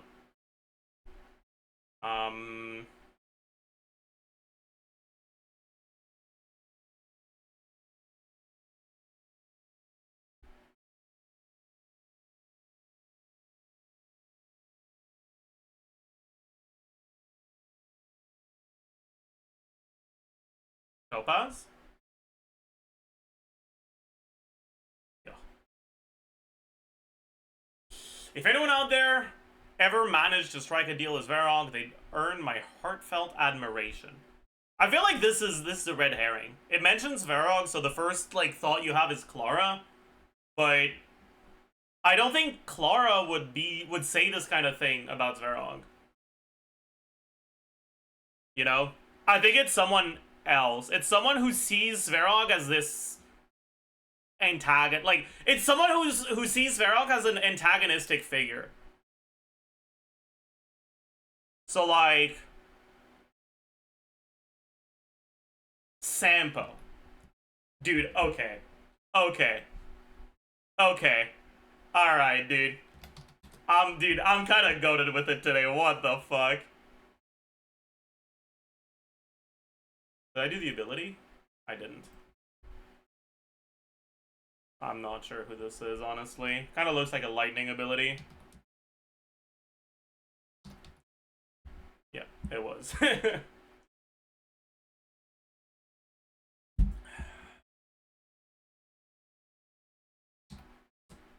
Not a Bende. So it's either Anton or Grace. Cooked. Cooked.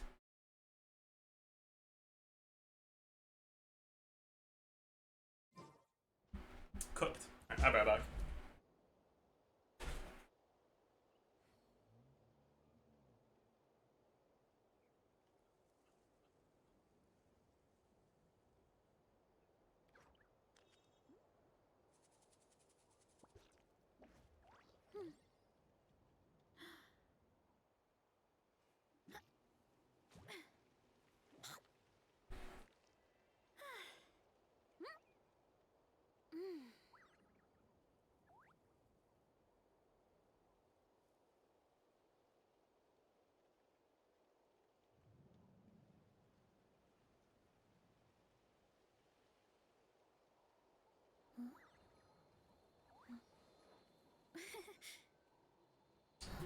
Cease your widening. It's time to narrow it back down. Guards!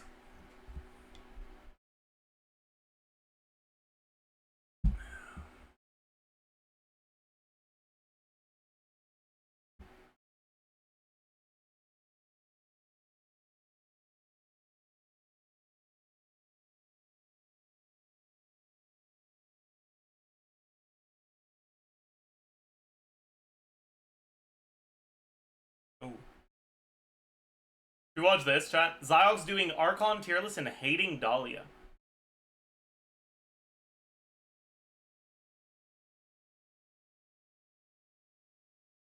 I am Aglaya. Oh, Gomenesai. I'm gaming so hard, comma, and hard while gaming. Stop saying I'm dating Zajef. This man stole my wife and my dinner! Like, who cares about the dinner, man? Make any decisions that showed that growth. Hey, I'll show you some growth. Big dong dong. I honestly wish I wasn't a man. As it goes right now, Dahlia is my enemy. I can't be too loud today because twitch.tv/glitter is also streaming. Does she hear me? Ah! You look stunning, queen. Look Oh stunning. my god. Oh my god. Oh my god. I'm gonna glorp. There's a difference between Venti and Mawika. Now, no disrespect to Mawika, Why okay? is he like Because she this, has some man? real shooters. If we're like tier listing Archons, all I'm going to say is that Venti's an S and Yes. Mawika isn't. But like, no I- disrespect.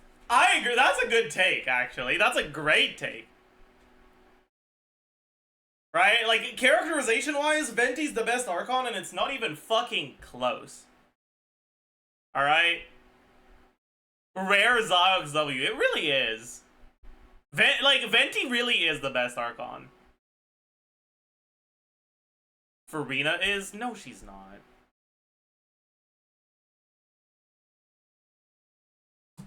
Because I don't read lore.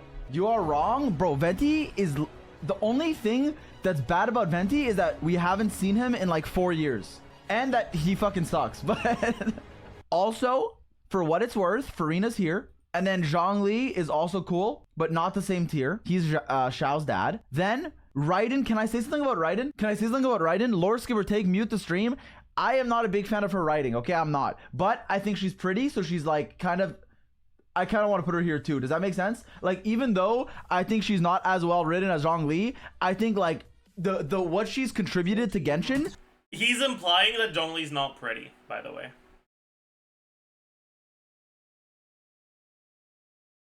Cook him. Put him on the spit roast.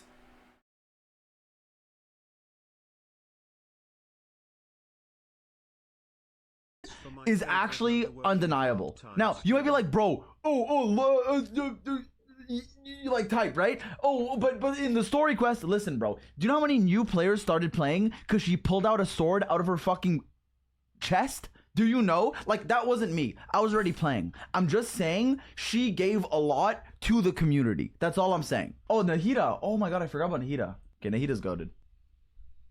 Nahida is the only character whose story carried her for me, okay? Because, like, actually, that's not true. But, like, you know me, bro. I have the attention span of a wet ant. But literally, I was like, Sumeru came out. I don't give a fuck about this dumbass radish. I do the quest. She's S tier. Sorry. Although she did give Gnosis to Dottore, so maybe A. But if I'm being honest, then it's probably this. Like, this is, like, objective. This is, like, objective, bro. Capture the point. Hey, should I do my own, chat? Let's do it. Let's do it. Let's do it. Let's do it. So we got Venti, we got Zhongli, we got Raiden, we got Nahida, we got Farina, and we got Moika. Alright.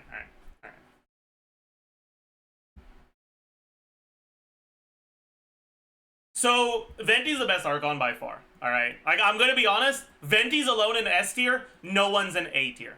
Okay? Like, it's not even close how much better of a character Venti is compared to the other Archons. Why not Nahida? Nahida's not a bad character, but she's also... I don't know how to explain this, exactly, but it's like... It feels like her role in the story is a lot more that of a plot device than that of a character. And that's not inherently a bad thing. Like, some characters' purpose in a story is to drive the plot forward in a certain way. But I just find that kind of boring. He's got growing up to do still. Yeah!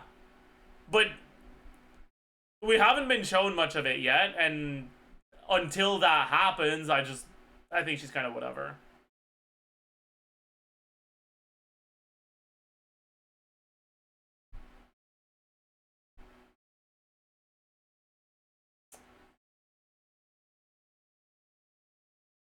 That's not to say I think she's a poorly written character at all. Honestly, Venti might be the best written character in Genshin, period.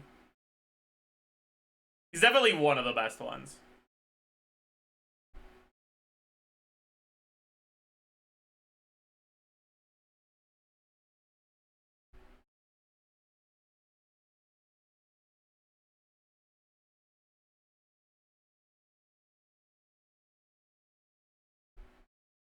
Okay, playable character. Yeah, Clothar's written better, but like, buddy.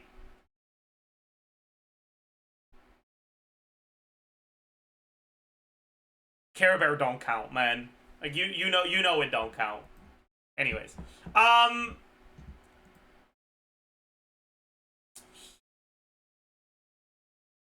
wonder how it goes after that. Like I've vocalized my negative thoughts about Farina quite a lot, but I don't think she's a bad character, right?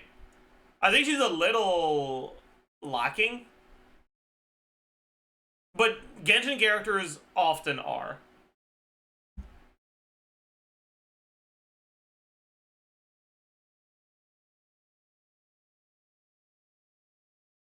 And I do think that, like, probably both Farina and Nahida would make it here.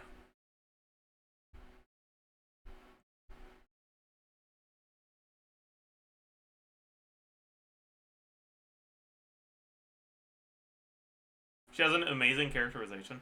The biggest problem I have with Farina isn't really what her character is supposed to be. It's that the way that the game shows us her characterization, it doesn't convince me that her actions made sense in her situation. Because, like, I'll talk about this one again, right? Like, the way that Hoyo decided to show the reasoning for her decision to act out an arrogant Archon was by having, like, one random guy in a crowd of many people make one offhand comment that was like, is this really, is she really an Archon? Is that really how an Archon acts? And she basically got one guide into 500 years of acting that made her suffer. And, like, they probably wanted to imply that there was actual doubt, but it didn't convince me. They didn't show there was actual doubt. It doesn't make sense to me that you would doubt an Archon just because they're not an asshole. And so it ends up making it feel like her problems are self-imposed, even if that's not what they intend for her character. If it was what they intended, and they built the story around overcoming self-imposed limitations, then that would be a different thing altogether, right? If her story was meant to showcase growth and, like, learning and understanding how basing your personality off of what other people expect of you is unhealthy for you, then that would be a different thing altogether. But that wasn't what the story was about, right? It wasn't about her growing. That the acting was like a trial and tribulation of something that had nothing to do with her actual growth as a character, right?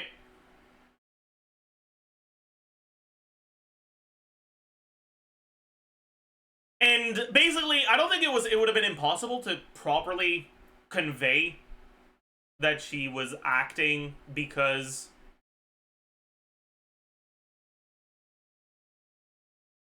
she had to sell that she was the Archon, but the way they did it was not convincing at all. And it actually made it look like it was completely self-imposed. Because they didn't give a reason for the people of Fontaine to expect the Archon to be arrogant.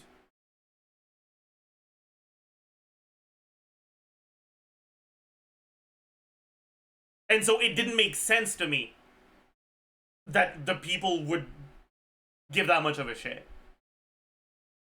And because they didn't give a reason for the people to react that way, when they just showed one person saying that, it didn't feel like it was just an example of a person saying that. It felt like she got fucking one guide into making herself suffer for no reason for 500 years.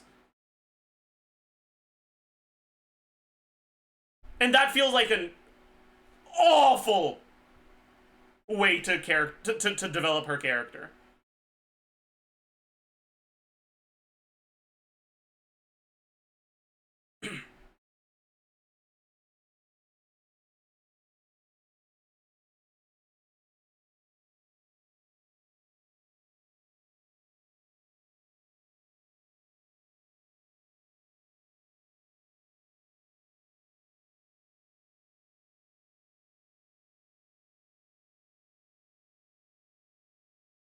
I think they would have needed to show that Agaria was a bitch. Yeah, pretty much, man. Like, give the people of Fontaine a reason to expect their Archon to be a fucking piece of shit. So that it doesn't feel like it's pulled out of nowhere that she decides to act that way to sell the act. But they kind of skip that, and that's something they do often. But, like, the point I'm trying to make is, like, what I have an issue with with Farina's characterization isn't the idea behind the characterization, it's the execution. But the execution was so bad to me that it kind of just ruined it.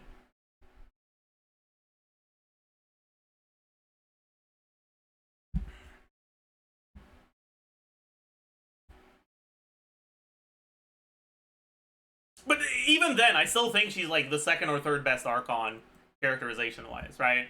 Like, to me, that's a major problem, and if it wasn't for that problem, she might even be as good as Venti.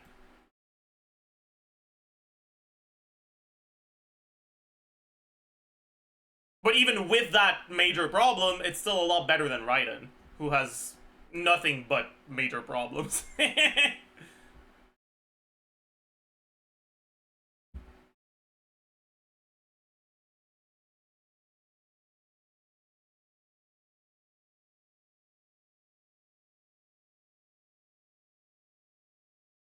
What would change if she wasn't arrogant? She would still be lonely and couldn't share the big secret and responsibility. I mean, sure, but if you're a bitch to everyone, people won't like you as much. So you won't be able to build any interpersonal relationships over the years. It's clearly the main reason why she wasn't able to build interpersonal relationships.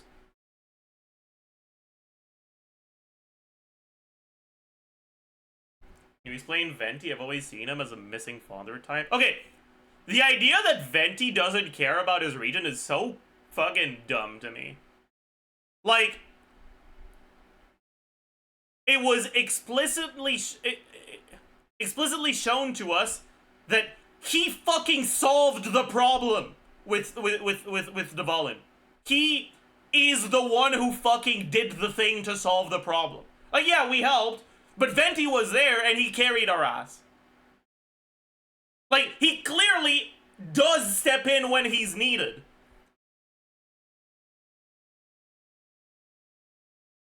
You know, like, did you forget the whole fucking plot of the Archon quest?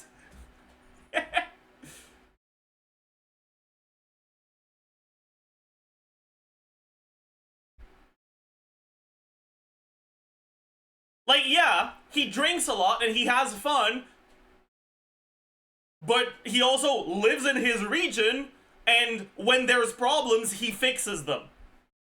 So, like, in what way is he neglecting Mondstadt? Like, be so for real right now.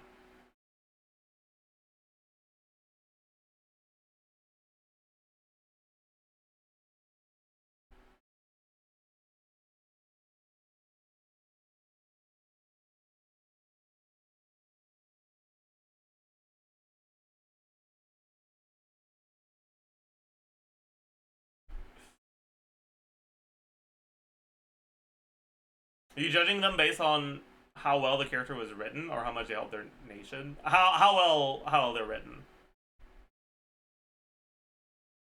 But obviously, how much they help their nation can contribute to how well they're written. Like, let's be honest, Nahida was is kind of a worthless Archon in terms of like how much she's helped Sumeru.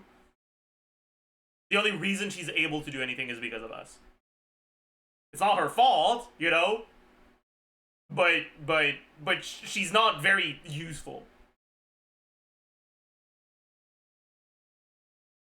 But I still think her characterization is pretty good.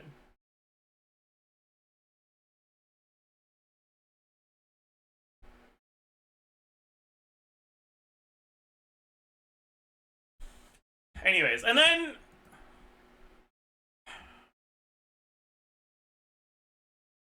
okay, how much do I hate Zhongli's characterization? I gotta think about that. The Leo quest was a lot better than the Inazuma quest. But the worst part of the Leo quest was probably Zhongli and his characterization.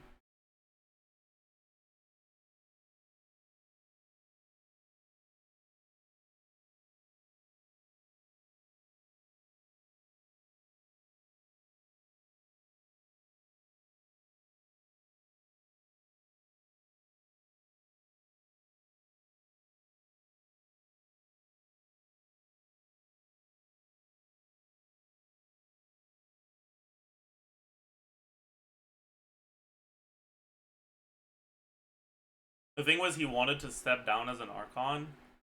Yeah, but like,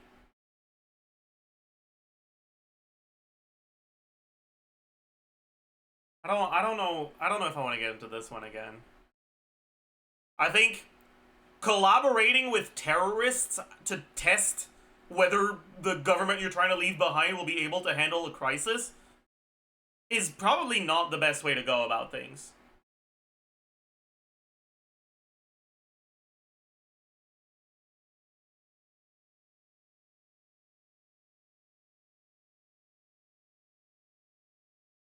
Like, it's fine if you want them to solve the problem themselves, but you don't have to go out of your way to help the terrorists, you know? Like, even outside of your capacity as an Archon, you want to live as a resident of Liyue? If a resident of Liyue becomes aware of a terrorist plot, are they gonna keep it to themselves? Like, dude, even outside of your capacity as an Archon, a fucking regular citizen with the information you have would share it. What are you doing? Whatever.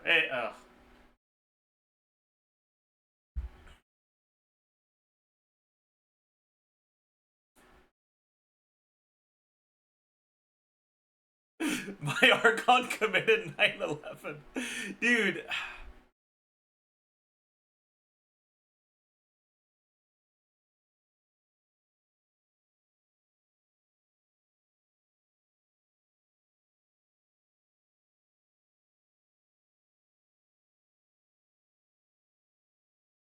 Yeah, it's just, to me,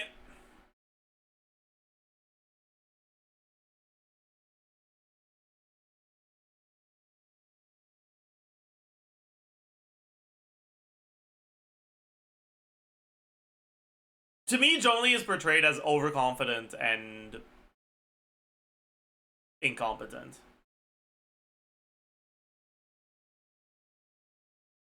Which would be fine if that's what they were going for, but I'm pretty sure that's not what they were going for.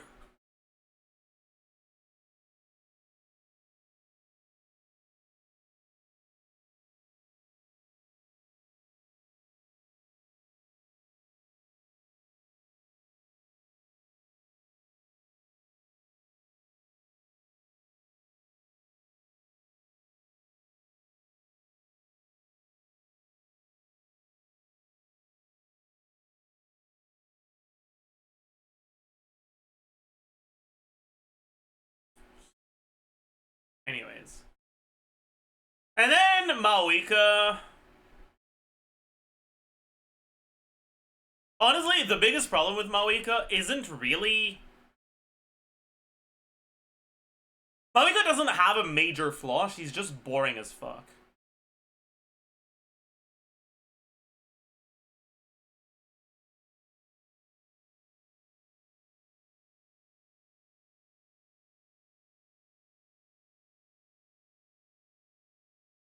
Mary Sue? I don't think Maoika's a Mary Sue at all.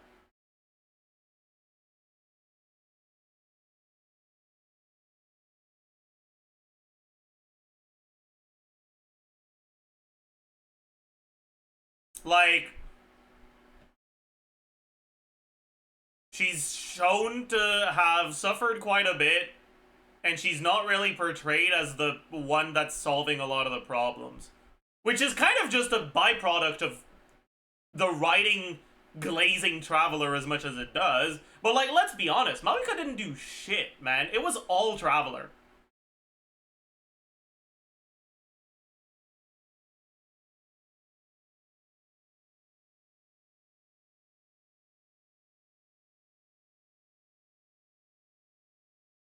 She just came along for the ride. Yeah, she was our lift, basically.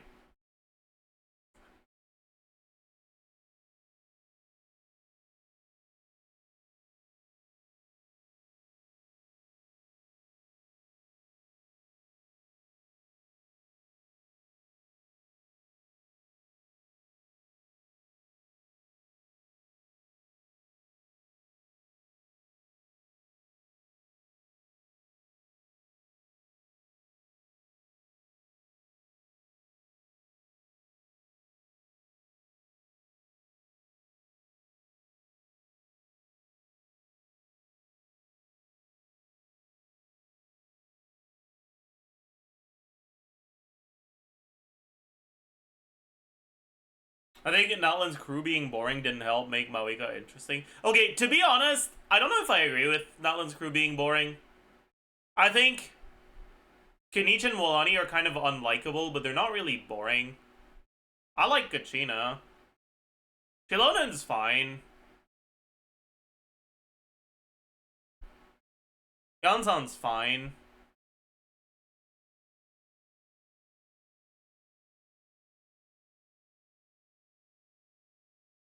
Oron and Seatlali are kind of, yeah. I'll give you that much. And Chaska's also pretty, yeah.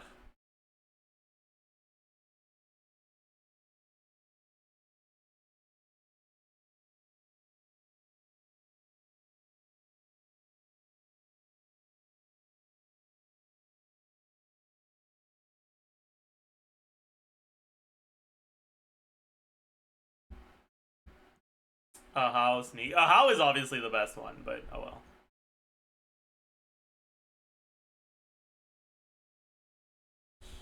The thing is, Maoika's entire arc was thing after thing happening to her. She had very little autonomy. Yeah, that's a very good point. Oh well. And then yeah, between the remaining two, I mean, I'd say Raiden was ass enough to deserve to be in a tier alone. So it'd probably be something like this.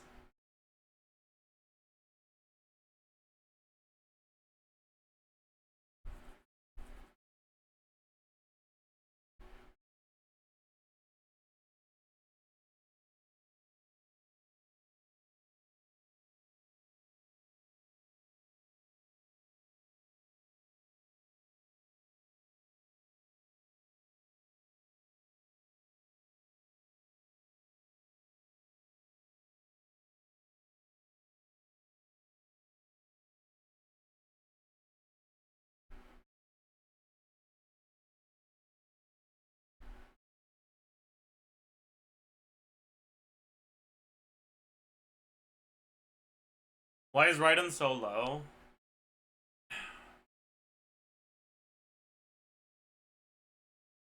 I just...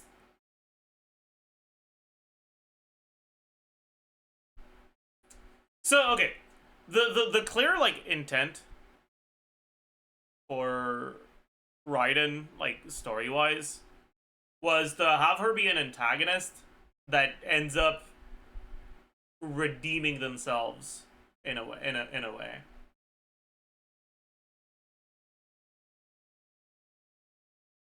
Like, people talk about the fucking Raiden story quest being a date and how fucking boring and cringe that is, but above that,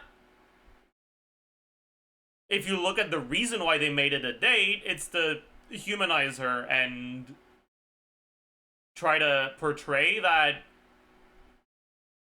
she's not truly an antagonist anymore. And the biggest problem that I had was that she was not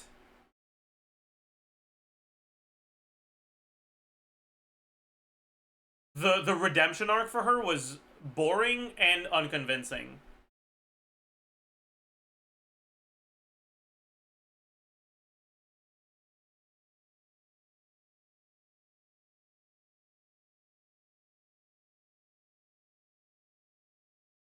I wish they actually committed to her being an antagonist instead.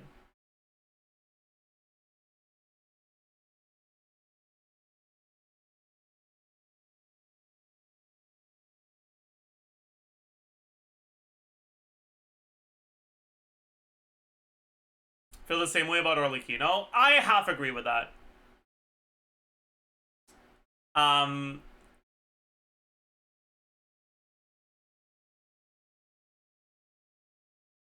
I think that the worst part about Arlecchino's story quest is that, I guess spoilers for Arlecchino's story quest, is that the like people that left the House of the Hearth are living happy lives and vibing, basically.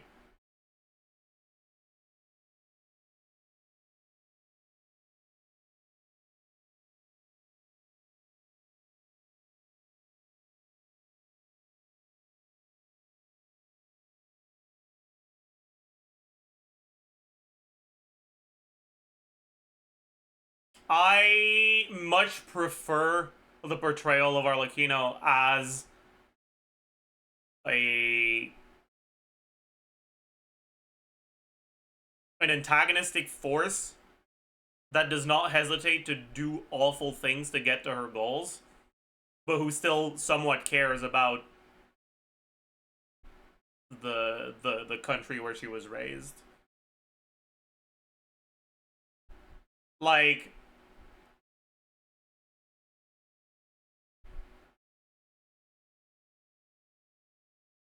even if you're a shitty person, it doesn't mean you can't have an attachment to people around you. And so I really liked the portrayal of her as an antagonist that still kind of helps when it comes to matters related to, like, Fontaine fucking getting completely destroyed as a whole. Basically, it's tsundere. That's not how that works, dude.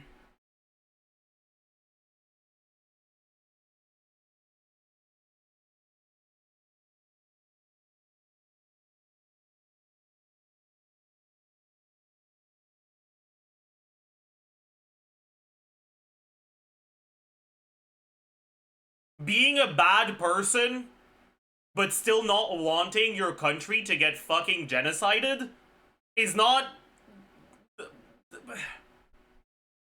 like...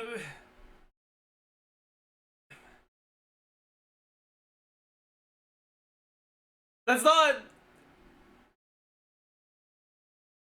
Not all bad people are literal psychopaths. Yeah, exactly, right?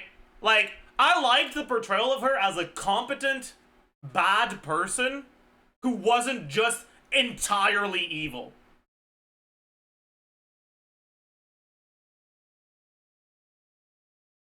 And I feel like the story quest humanized her too much.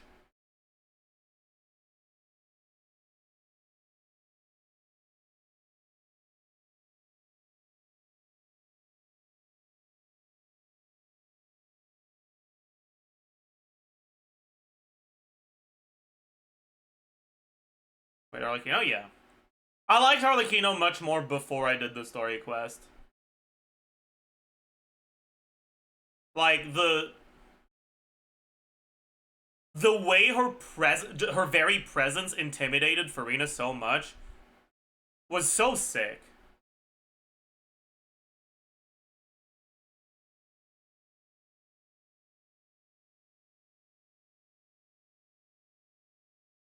And like, I don't know, man. Aura? Yeah. Arlecchino had fucking aura. And she was competent. And cunning.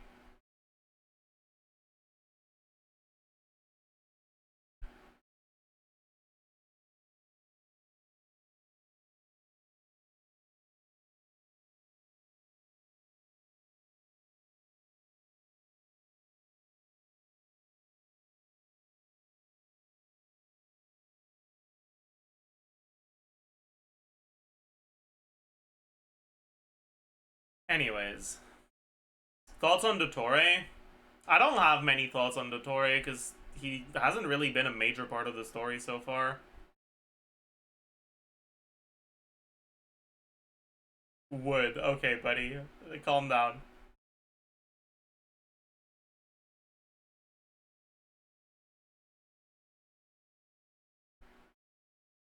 Okay, so Luna, what the fuck are you yapping about? Not gonna lie, it just kind of sounds like you're upset she became more of a real person and less a step-on-me mommy type of lady. Real people tend not to have aura. What do you mean real people tend not to have aura?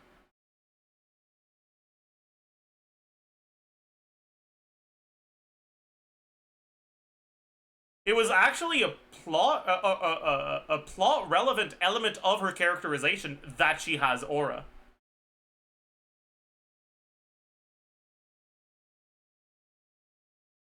Her just being there made Farina fucking shake in her boots.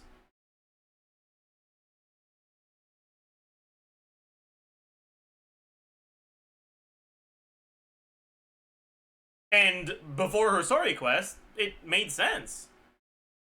Because of the way she was portrayed as an actual intimidating character.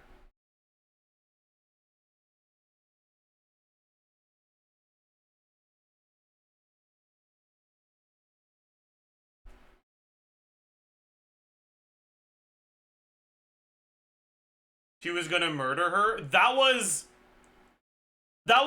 what. That was the interpretation that Farina had, right? And that's why she was so scared. But really,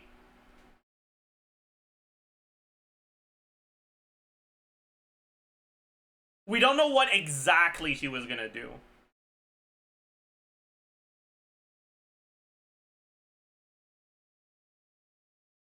She says she was about to kill Farina. Yeah.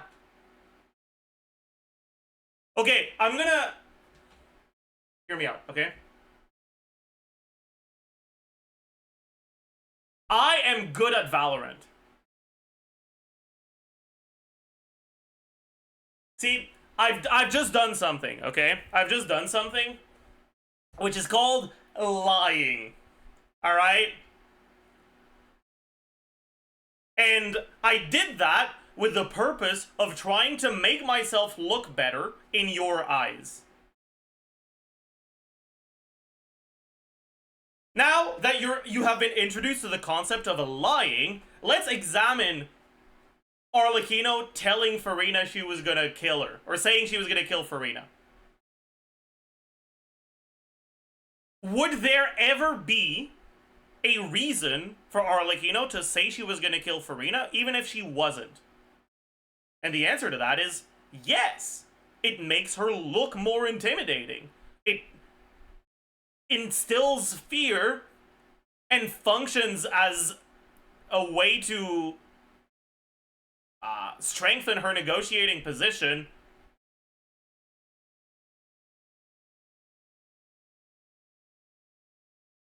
It's a threat. Yeah, exactly. Whether she was gonna kill her or not, saying she was gonna kill her is something that helps her achieve her goals.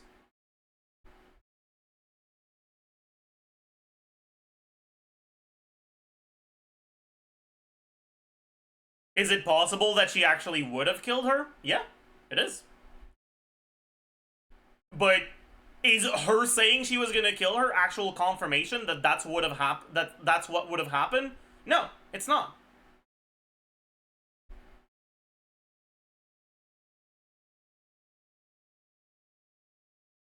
Because people can lie.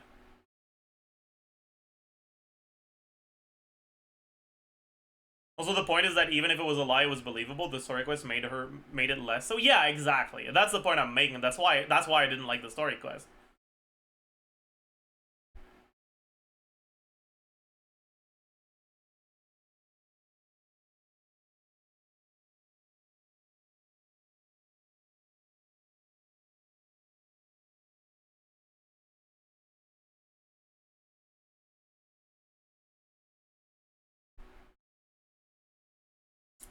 But yeah, like I really, really liked Harlequino as an antagonist.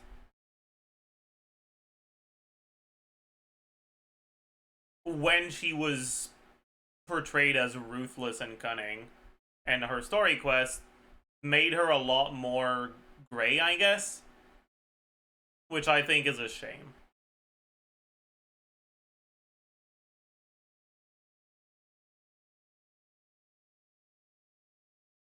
Like,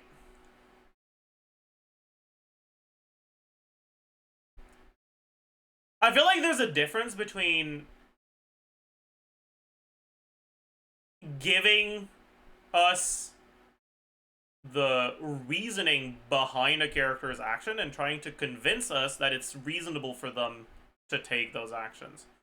And I would have much rathered if they stuck to the former with Arlecchino rather than the latter. It feels like they're trying to convince us that it's fine for her to act the way she does, rather than trying to help us understand why she acts the way she does. And that's what I don't like about her story quest.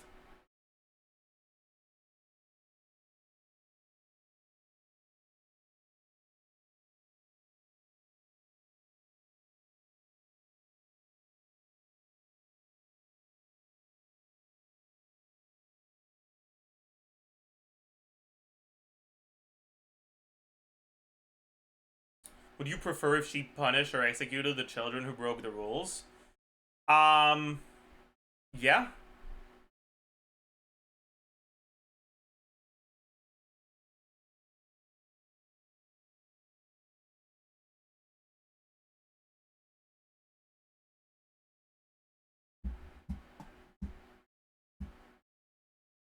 I was whelmed by most of that quest, but it didn't ruin the character to me. Strongly feel gray characters tend to be better. It depends on the kind of story being told. Solo leveling needs less gray villains, for example. Okay, the thing is, like,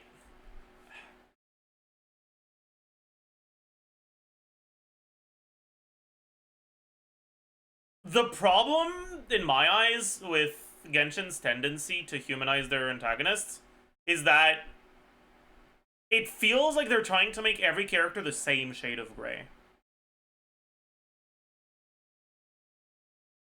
Like, there's such a wide range of behavior and like how good or evil someone can be, and it feels like every antagonist ends up getting redeemed to be the same. Like, they're doing bad things because they don't know better, or because they're not actually doing really bad things, or like it feels like the gray is too light, basically.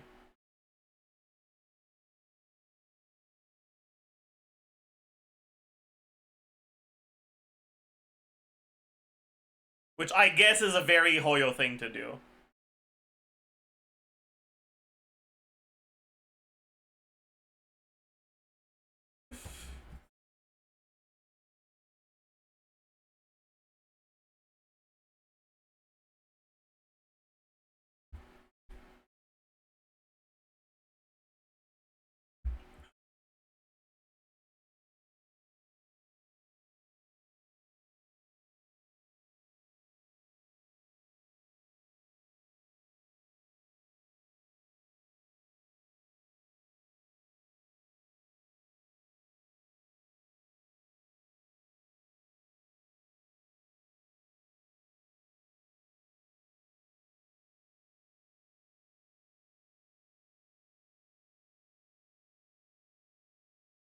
What's this tier list? It's Archon characterization tier list.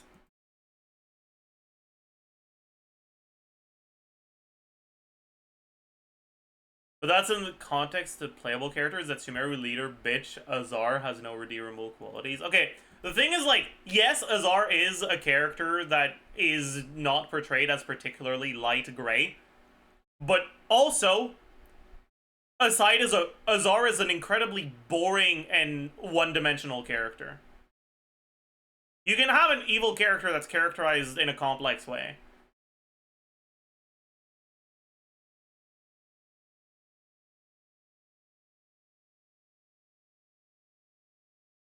But evil cause bad character that is also a complete fucking idiot and incredibly incompetent is kind of just like, okay, dude.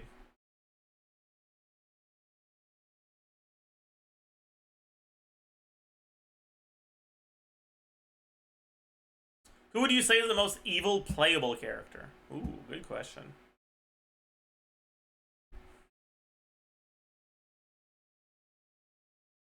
Like, Child is up there.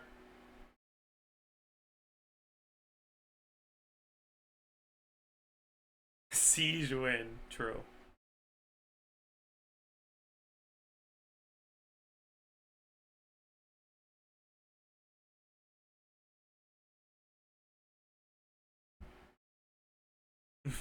Maoika because she murdered the meta. Okay, dude.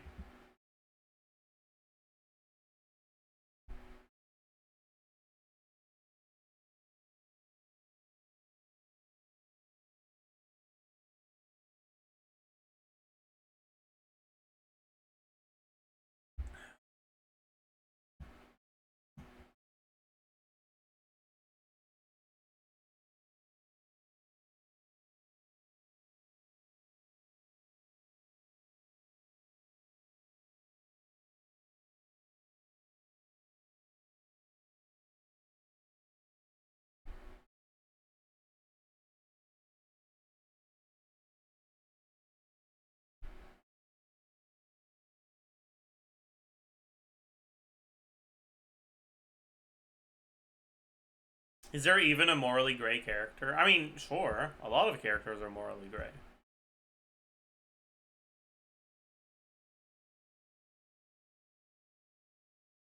I think a good example of a character that I think is gray in a somewhat interesting way is, like, Sarah.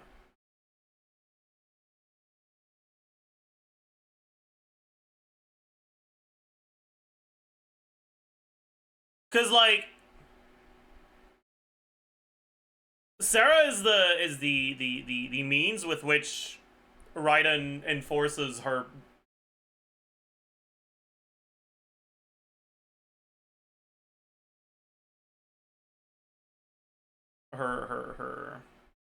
fucking bullshit. But the thing is, like, in Sarah's position, she's not the one making the decisions. She's got a literal fucking god telling her to act that way. And it's like, I think it's really interesting to think about the implications of your piety being put into opposition with morality.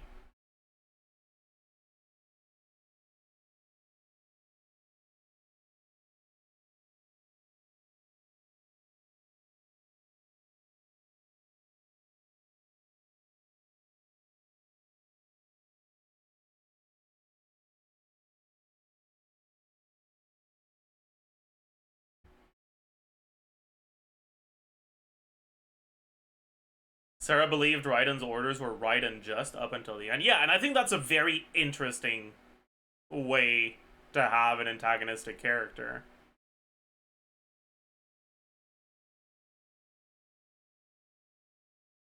Like, I'm not saying that she's a good person whatsoever, but I think that it's a character that's gray on the darker side in an actual interesting way. Also, she's barely fucking relevant to the plot, which is, I mean, yeah, it is what it is. But That's just Inazuma moment. Best parts of Inazuma are barely relevant to the plot, and the worst parts are the main fucking thing.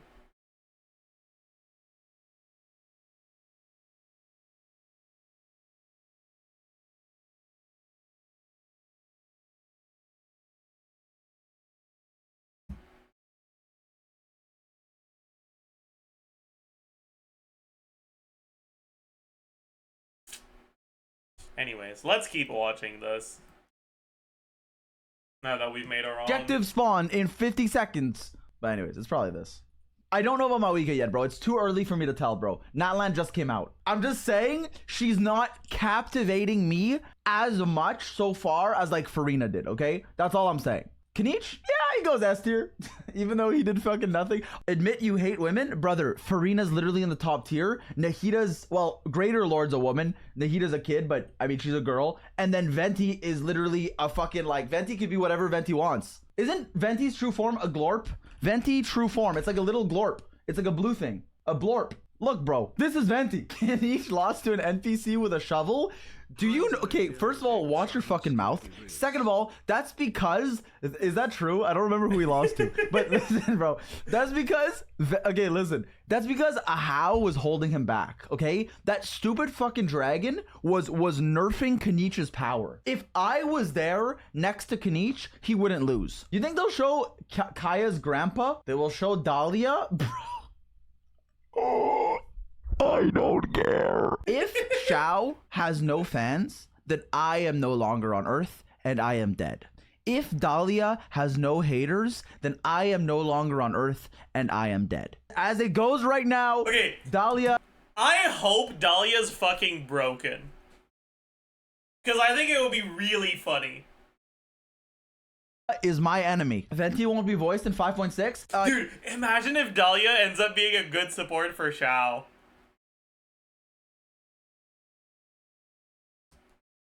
Imagine if Dahlia's attack speed applies to plunges. And it also gives a bunch of plunge damage. You're talking to Venti's voice actor right here. Listen. Dude, is this guy just Dr. Ratio if he fucked? That cake looks good. Bro, my ass was not looking at the cake. Well, okay. YouTube, but don't open the comment section. We Kaya mains don't ask for much. No, no, no, no. Streamers who can sing versus streamers who can't sing. Dahlia reveal, I hope. Bro, I hope not. I hope they keep that ugly motherfucker in his jail cell. What the fuck is Albedo doing on a roof, bro? Why is he aura farming on a roof? Yeah! Get him in jail! He's guilty! Wait, what the hell is happening? Varka? Wait, bro, what the hell is happening? Dude, why is this the first like fucking 0.6 patch that's not a filler? She gets completely lost. Dude, she did the shake. It's HP to the entire party. Yeah, sure. Okay. Yeah, fuck it. So she can red shred Imagine damage. Dahlia increases normal attack level. Wait, you're so right. You're so right. You're like, fuck it, you might as well give you a massage too. When you use reverse, gain 5 primo gems. All eyes are on me. Fuck you, how? Oh. He's Hydro. Wait, that's actually gonna be the first fucking Hydro 4-star we've gotten since Candace. And before Candace, it was like 1991. 4-star Suska? Brother, look at him. Like, I know I look like a 2-star, but if any character has ever been a 4-star, it's Dahlia. The first time I saw Mika, I was like, I'm Mika from the Knights. And I was like, he's a 4-star. And he was a 4-star. Dahlia looks like Mika, but pink. Here's the take. They are giving us so many, like, female 5-stars, right? Boom woman, boom woman, boom woman. And I love them all. But do you know why? Because they're prepping us for Nod Cry. Okay, why? Because we're gonna get Varka, we're gonna get a bunch of like new Sheznayans, right? We're gonna get the Harbingers. We're gonna get fucking Piero. We're gonna get fucking Capitano. We're gonna get fucking Dottore. They're prepping us. They're prepping us for the era that is coming soon. Wait, so what the hell is Kanich doing with Risley, bro? What do they even talk about? You are washed. Capybara? Capybara. Bro, Kanich is edging. You guys want to know something? My hair line is phenomenal. My hair is phenomenal. The only thing is, because it's parted a certain way, and it's thin hair, that area looks, you know, thinner. Hi, first time here. Are you the guy that's blooming? No, that's not me. You have someone else. I'm a guide maker. I'm a cute, not cute, what the fuck? A calm streamer. So if you're watching like without headphones or whatever, that's fine. You don't have to worry. Oh my god, I'm blooming. I miss my wife, 20-year-old British man. What the fuck does that mean? Wait, this is a C5 venti. What the hell does Concerto dal Cielo even mean? Bro, Zaj's teams are so cringe. Well, I'll review the Jeff's Arlecchino, okay? Jade Spear, 4 Whimsy. Okay, Terrible Flower. I mean, Good Feather. That's a good sense. Why do you have an Echo's Goblet? Also, why is it all in attack? I mean, it's good though. It's good. Okay, good. I'd try to get a better flower if I were you. Good ratio though. That flower was bad? No. If you're watching and you have a flower like that, it's good. If you are Zajef77, who's been playing the game since fucking September 2020, and your best flower on Arlecchino has like 30 crit value, hey, back to the mines. That's all.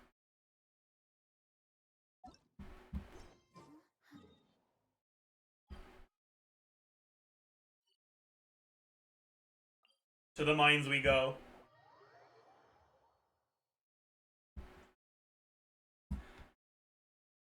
To the mines we go.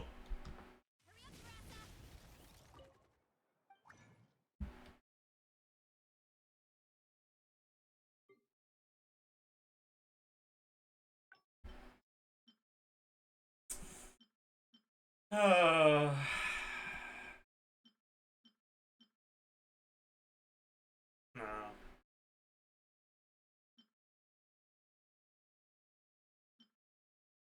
This I should keep just in case.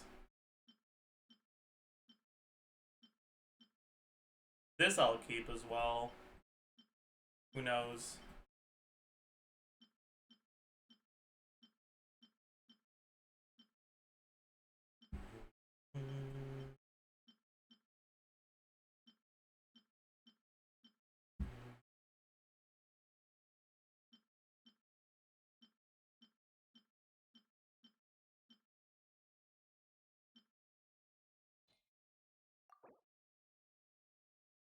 Alright. 3 flowers.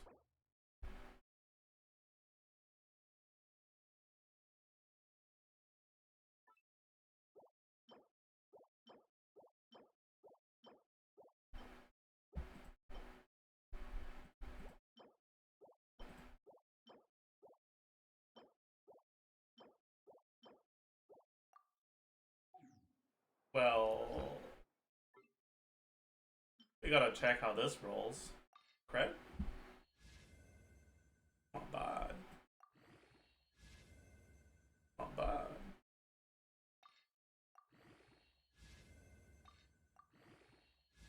That's bad. Cooked. Cooked! That's pretty good, but...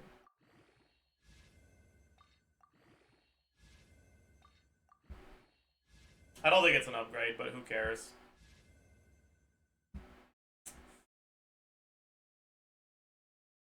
It's a 6 roll goblet.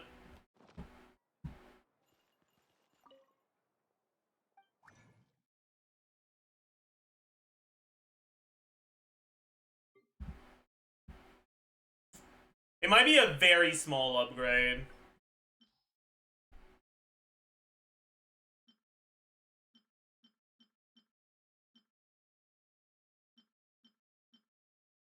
Do I keep this? I'll keep it just in case. Do I keep this? No. No shot.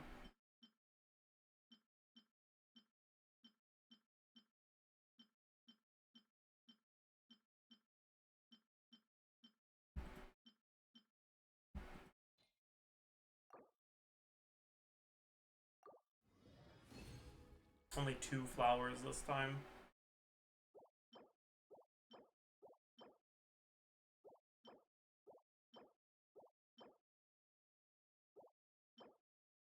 I love that. Sure.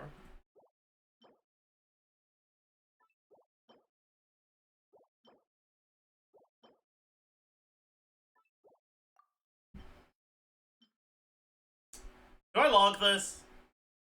Yeah, why not? This? No. It's not gonna roll better anyways.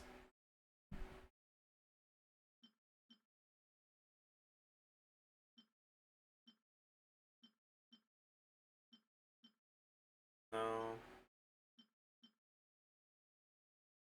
Yeah. Unfortunately, we don't have a lot more than this. Yeah, that's not enough. What I have is already pretty good.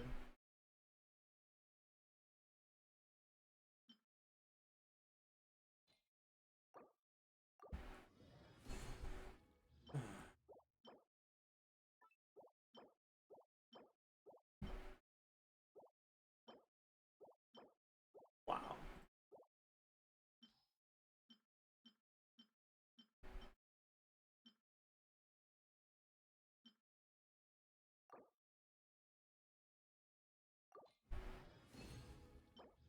Cooked.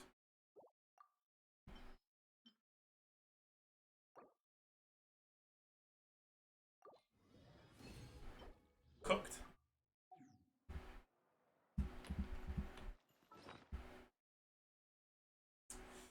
So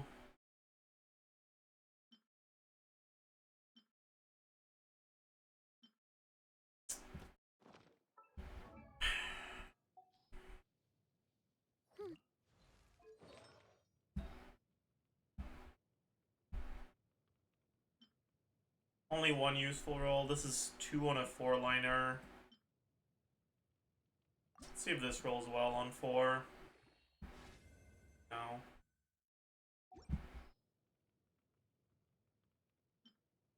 Let's see if this rolls well on 4. No. Let's see if this rolls well on 4. No.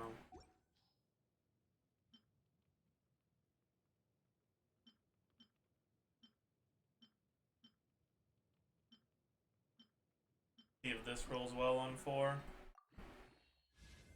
No. See if this rolls well on 4. No. See if this rolls well on 4. Yes.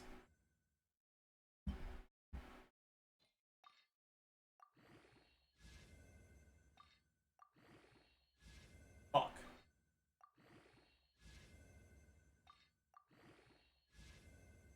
Fuck. That's cooked. I think it's an upgrade though.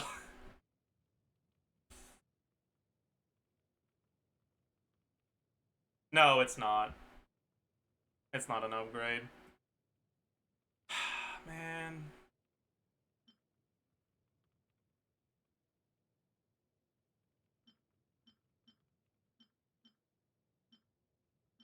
See if this rolls well on 4. Nope.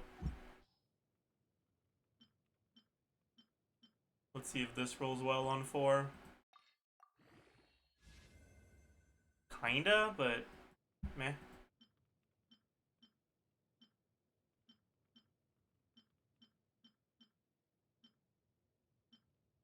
I'd rather just level this one.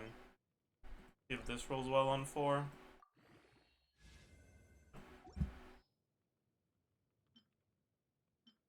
I guess we might as well try our hand at this one. Sorry. Sorry. I'm sorry. I'm really sorry.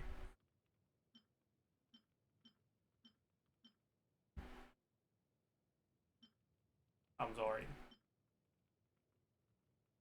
You know, man.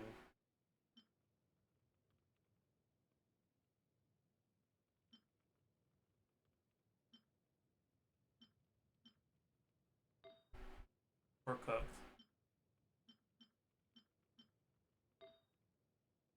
I'm also kind of curious about this one. I'm not gonna use it, but still.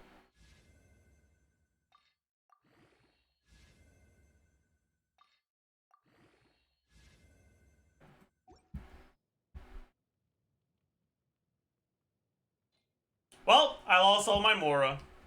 I should have exercised self-control. This was not worth it.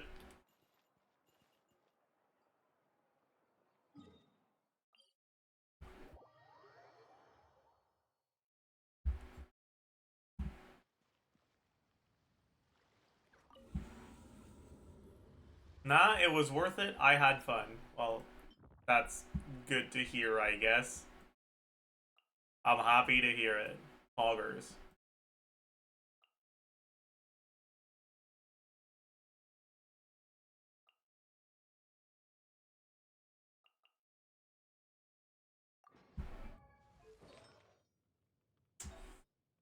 Yeah, realistically, this is probably an upgrade.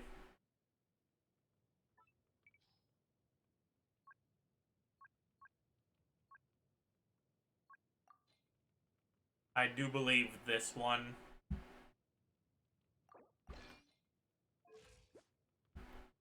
Pretty solid.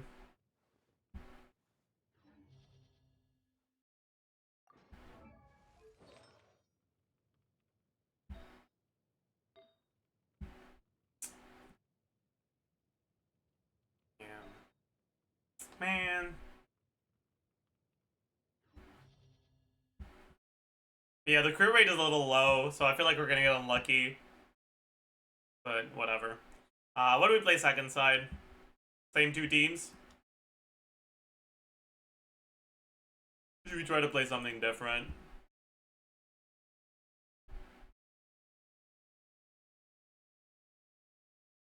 Kaniche Hyperloop. No. But I can play Kaniche.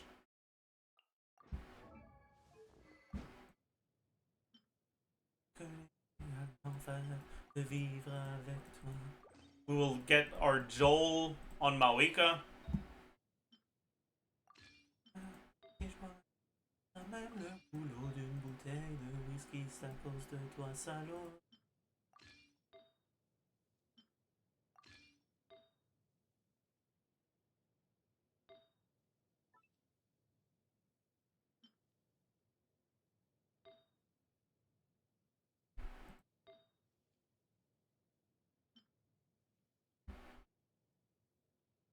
What was it that I was using? Eye for War.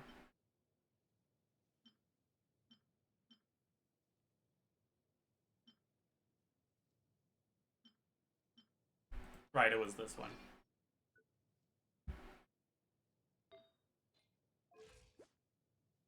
But it wasn't the right.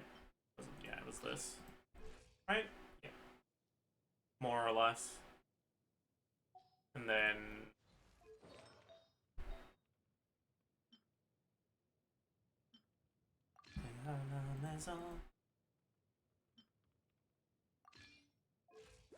Good enough.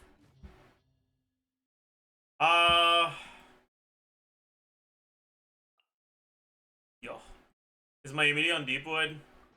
It's probably not on the right weapon, yeah. Use Earthshaker Man, it's better. Yeah, but does it look as funny as Joel?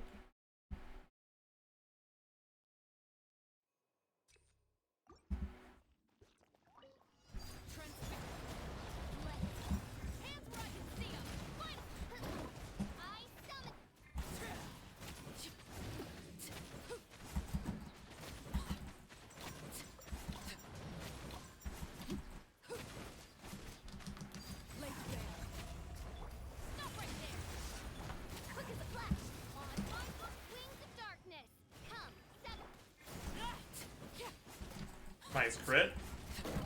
Oops, I got hit like an idiot.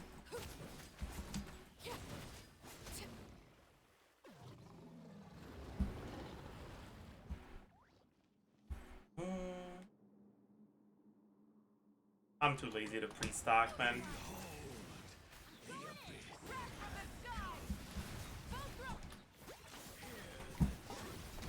Oops.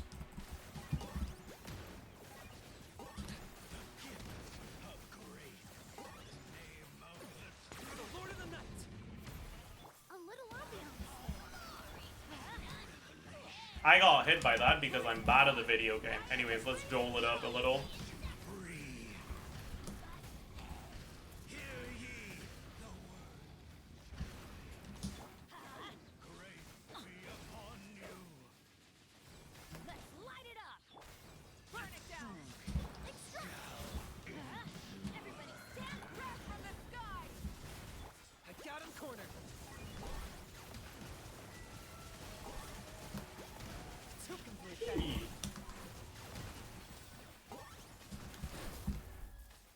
Oh. This'll brighten up the place. Teamwork is dreamwork. Light up the blazing sun. Locked up.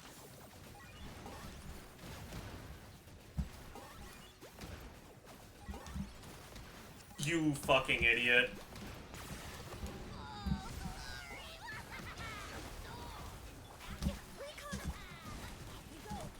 Oh my god. It went up instantly. And it went down instantly too. What the fuck? Target acquired.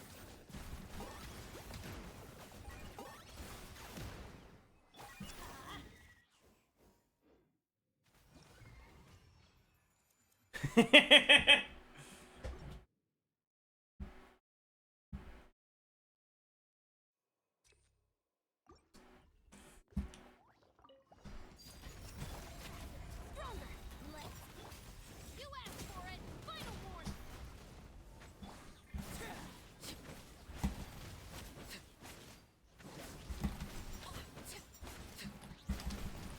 Dude. Is it just me or did I crit like 3 times in this whole rotation? Like that's not just me, right?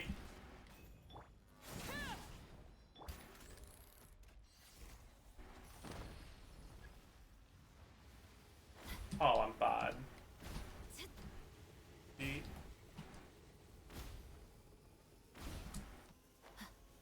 I have to do this time. I don't have time to set it up properly. Lazy bear.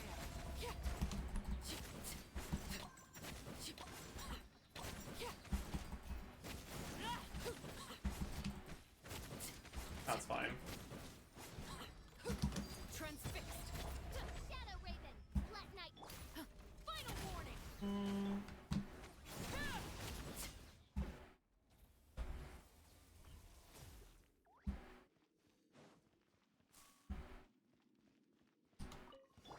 Extract. Rise with the salt. Teamwork is pyroclastic surge. I got him cornered. My god. This feels so ass with Ganich, man. A little ambiance. Why does he get staggered by Kanich's E, man? Like, whose idea was that? Everybody stand back. Burn it down. Light up the blazing sun. Oh, fuck you. I have to wait, otherwise I'm gonna eat in the air like an idiot.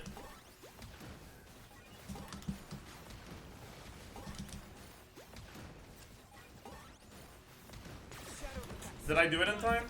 I didn't. He's gonna be annoying, isn't he? Reconstitute. Let's light it up. Teamwork is pyroclastic surge. This'll brighten up the place. Where the fuck is Got Bro? him cornered. Oh fuck! I fucked up. I didn't have pyro on him. It's cooked, man. Light it up.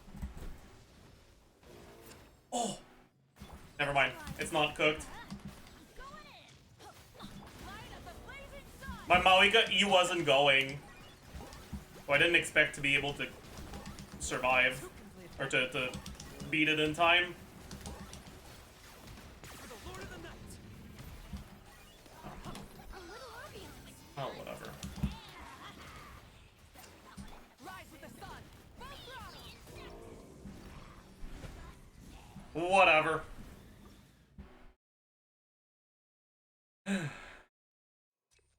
Alright.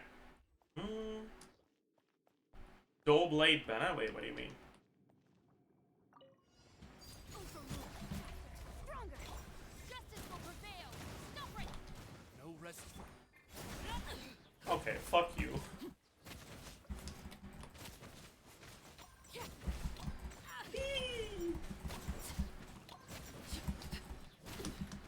Oh, I'm bad. I thought I'd have time to get my E back so I could EQ, but I didn't.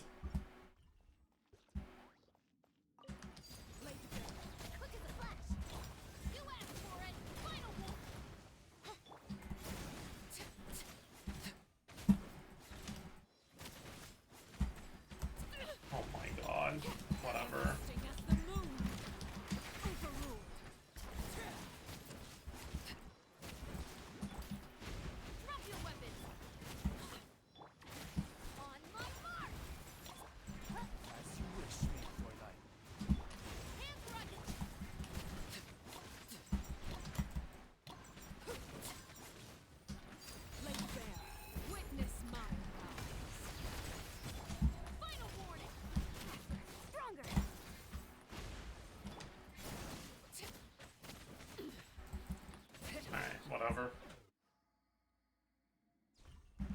Dying there means you clear slower than Dea? No, I'm pretty sure even with that death plus reset, it was still faster than if I didn't die on Dea.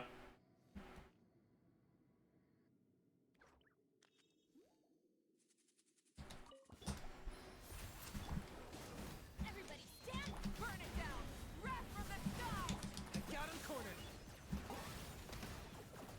I'm trying to aim properly so I hit both of them, but it's kind of hard.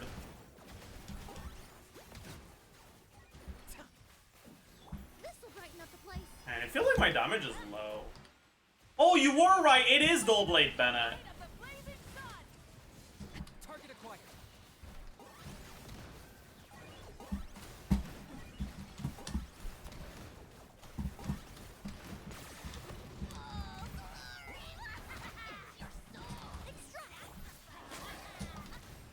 Pyroclastic surge.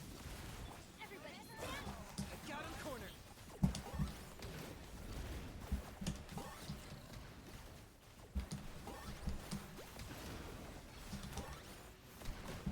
A little ambiance. Burn it down. Light up the blazing. Teamwork is strength. Target acquired.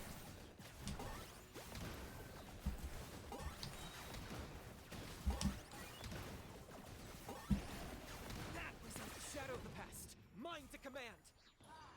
Glory to which Yeah, I was like, something feels a little off here. And each supposed to do 250k. Okay, let's not.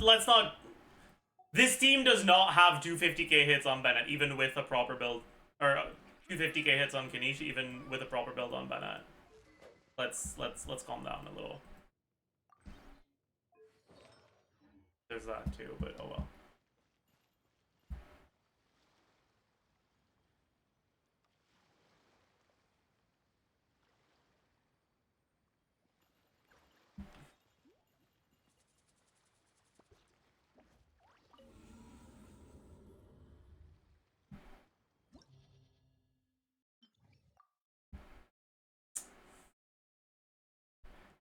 Anyways, let's keep watching this. That's all I'm saying. Oh shit, he's here.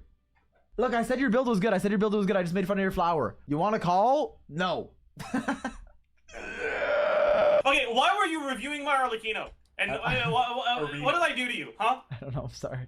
I just because I saw What someone. the fuck have I done to I this saw a person? Farina that had Fav and an ER Sand, so I thought of you. And fucking dude, Dahlia looks so 4-star. It's like crazy. He actually looks like the most You're 4-star. You're gonna catch some criticisms for that one. Bro, he has You're one right, fan. but- Literally one fan. That it's me. I'm the Dahlia fan. You are not the Dahlia fan, bro. You It's me. are not the father. It's me. You know your birthday's my favorite date? Little bro acting like he celebrates my birthday with me. Like, okay. Okay, I don't see you in person, but like I will celebrate, bro. You know I have a box of shit I want to give you, but like we don't hang out, so it's just like in my room. Whose fault is that? It's no one's fault, bro. I don't like going outside. It's fucking cringe. Bro, grass is like for the weak.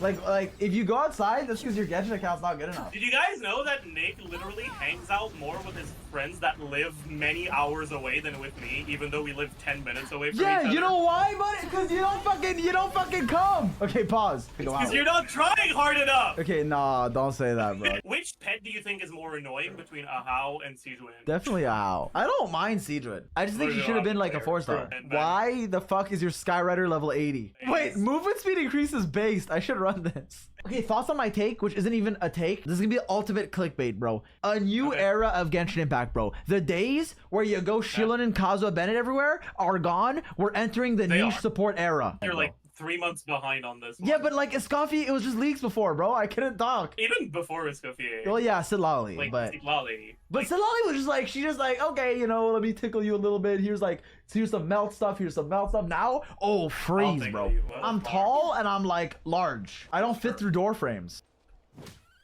I just killed a bat. There's 2 rules in my world. Okay. 1, you cannot be rude. Number 2, don't steal my shit. I'm looking directly at you, Mr. Zajef. Wait, what did I do? I took 5 crystal flies. Were you gonna get them? What I say? What's rule number 2? I'm sorry. What is it? I'm sorry. Don't What is it? steal your stuff and don't be disrespectful. Can we change the rules? Someone in my chat typed in all caps, yeah, good boy. Like, I'm being embarrassed right now. Like, this is not okay. Like, I didn't agree to this. My Chaska's doing no damage, bro. So what's your You're both guys' level favorite 1. part of the 5.6 preview stream? Albedo. Mine was Albedo. dude, Albedo was literally What? very beautiful, actually. Listen, brother, I don't have no pronouns. You should refer to me by my government name. Nicholas. You know my middle name, do you? You have a middle name? Why is that funny? Dude, I'm white. It's so white. That's fucked up. Wait, is Yeah. it only a white thing to have a middle name? Does anyone know, like, Kachina says Japan. When she, like, ults, she says Japan. You got a problem against What? Japan? No, nothing.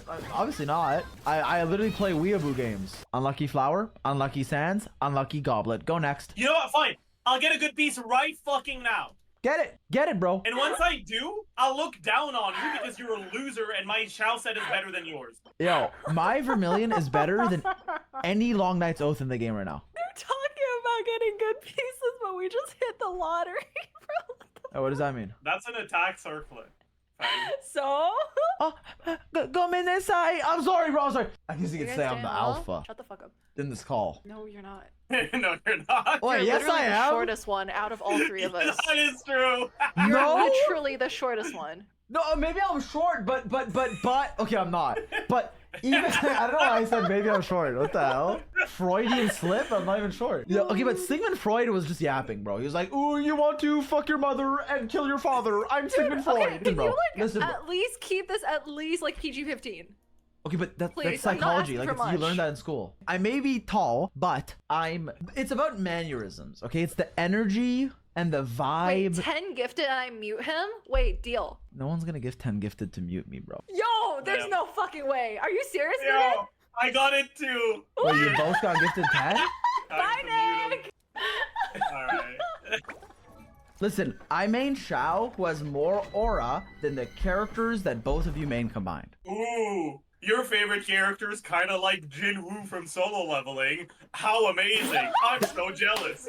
Yeah, get cleared, buddy. What does that guy do? He aura farms. Okay, Aura Farmer. Okay. Aura farm? Alright.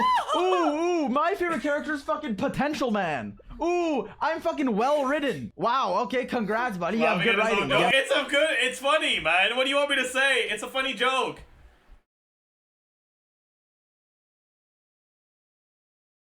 No aura. Sorry. Who needs character development when you have aura development? See, I'm like, what's the animal that camouflages? I'm like a gecko, okay? Because, What? no, listen. A chameleon? Yeah, oh shit. I don't know. Oh, fuck. Whose first language is English here? Mine's French. Okay, I'm not gonna lie, I will not take Sal slander. He's been through too much. Hey, see, not true. Okay, first and very foremost, you be quiet. Like Okay, every time okay. you talk, you just like make it easier for people to attack Xiao, okay? But like he's That is actually a true. really well written character, and I feel like I think it's like the 5th time I watched these clips. True. every single gacha game Is has he, though? redemption. Is he though? Lore wise? I think that stories he's involved in don't tend to be very good. What do you Xiao? mean? His character isn't utilized in an interesting way. Oh, hell With no. all due No, bro, you're- respect, what has Okay, so Marissa done? I don't give a shit about Varesa's no, character. no. I think she's Oh, fun to okay, play. okay. Nah, Alright. bro. Dude, the Chasm Arco quest was so good. It was so bad. Okay, No, not L. even the chasm, okay? No. The first of all, his relationship with Zhongli. Second of all, his relationship with all his other Yaksha friends, and the fact Honestly, I think the rest of this is just the co-op clips. There's no more non-co-op clips, and all right.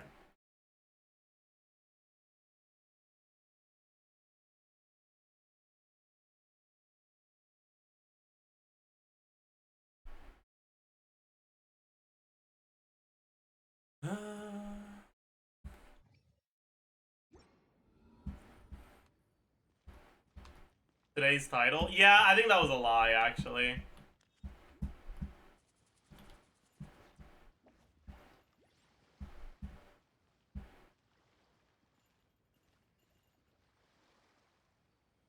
Classic.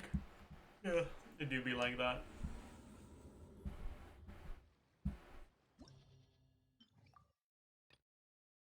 Alright, let's play some Mel Arlecchino.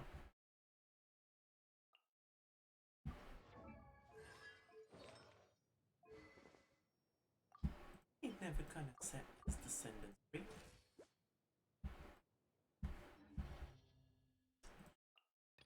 And then first side, same one team. I usually prefer playing Shangling in this Abyss, but I kind of can't be bothered. I don't think she's geared properly right now, and I don't want to have to deal with that. Although the Mawiga clearly isn't geared properly either, but that's fine. Me when I Joel.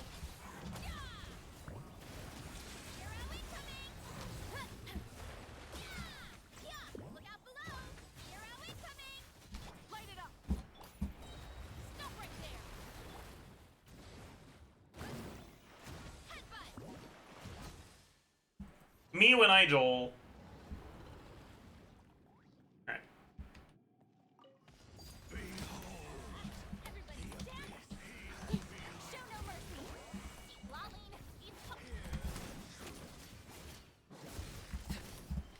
My holy proclamation. Why do they never miss? Let's light it up. I'm going in. Yeah.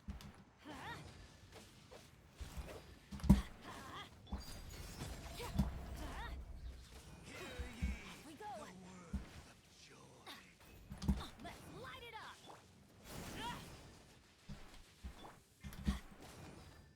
Yeah. And hope find you. The power of revelation. Absorb. Everybody stand clear. Animal test. Fulfill our task. You two. Oh, I fucked up. I think he dodged some of my Siglali stuff. Overruled.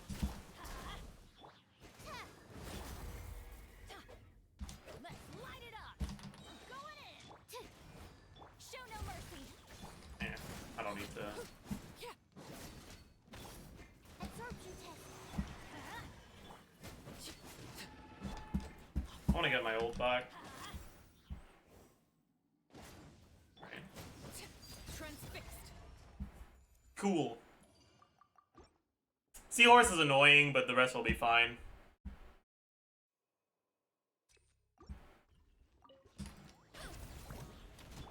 Justice will prevail. Stronger. Start. Rise with the sun. Pyroclastic surf. It's justice o'clock. Yeah. Headbutt. Hi. Boost. Heads up. It's justice o'clock. Kapow. Hi.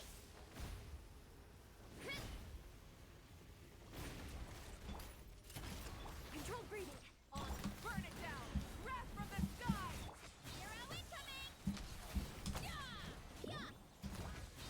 Volcano kablam. Yeah. Oof. Charge.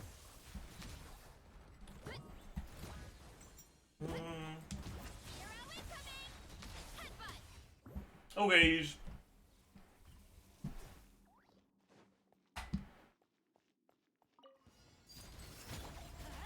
Everybody stand. Absorption test. Get to work.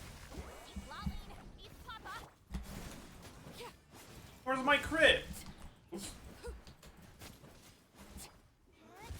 Animal test. Overruled. Teamwork is absorption test.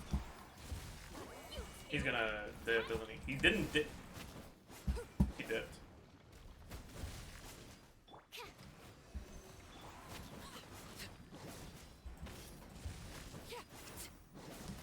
Laid bare. Let's light it up. Everybody stand. Fulfill our task. Eat Laline. Eat Pop.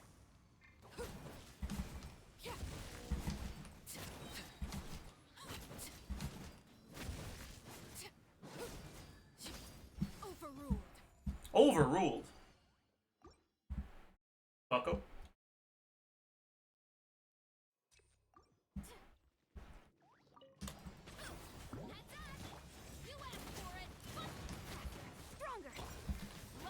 I don't think I one-shot with Joel. I do. Never mind.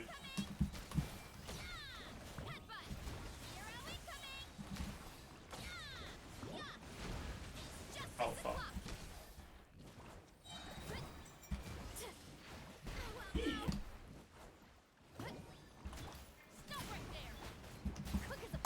See, Daisy?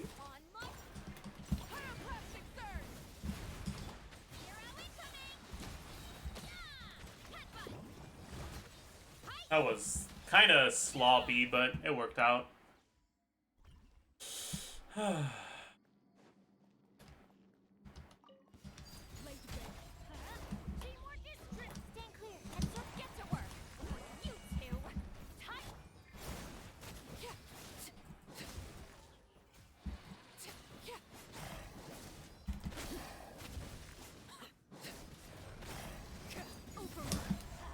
You stupid dumbass.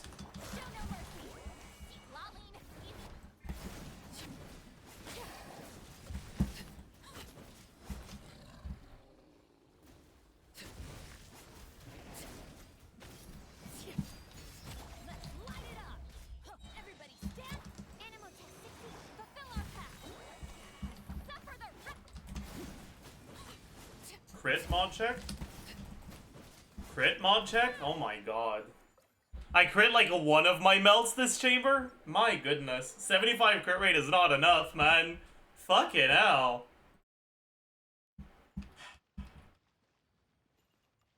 Kinda tragic.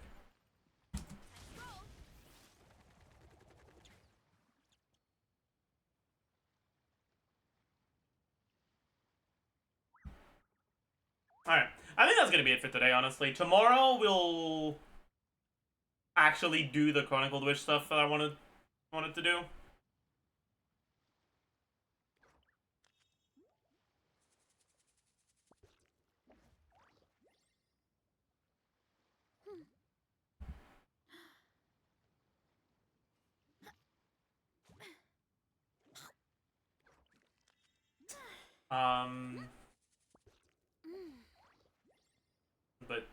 But yeah.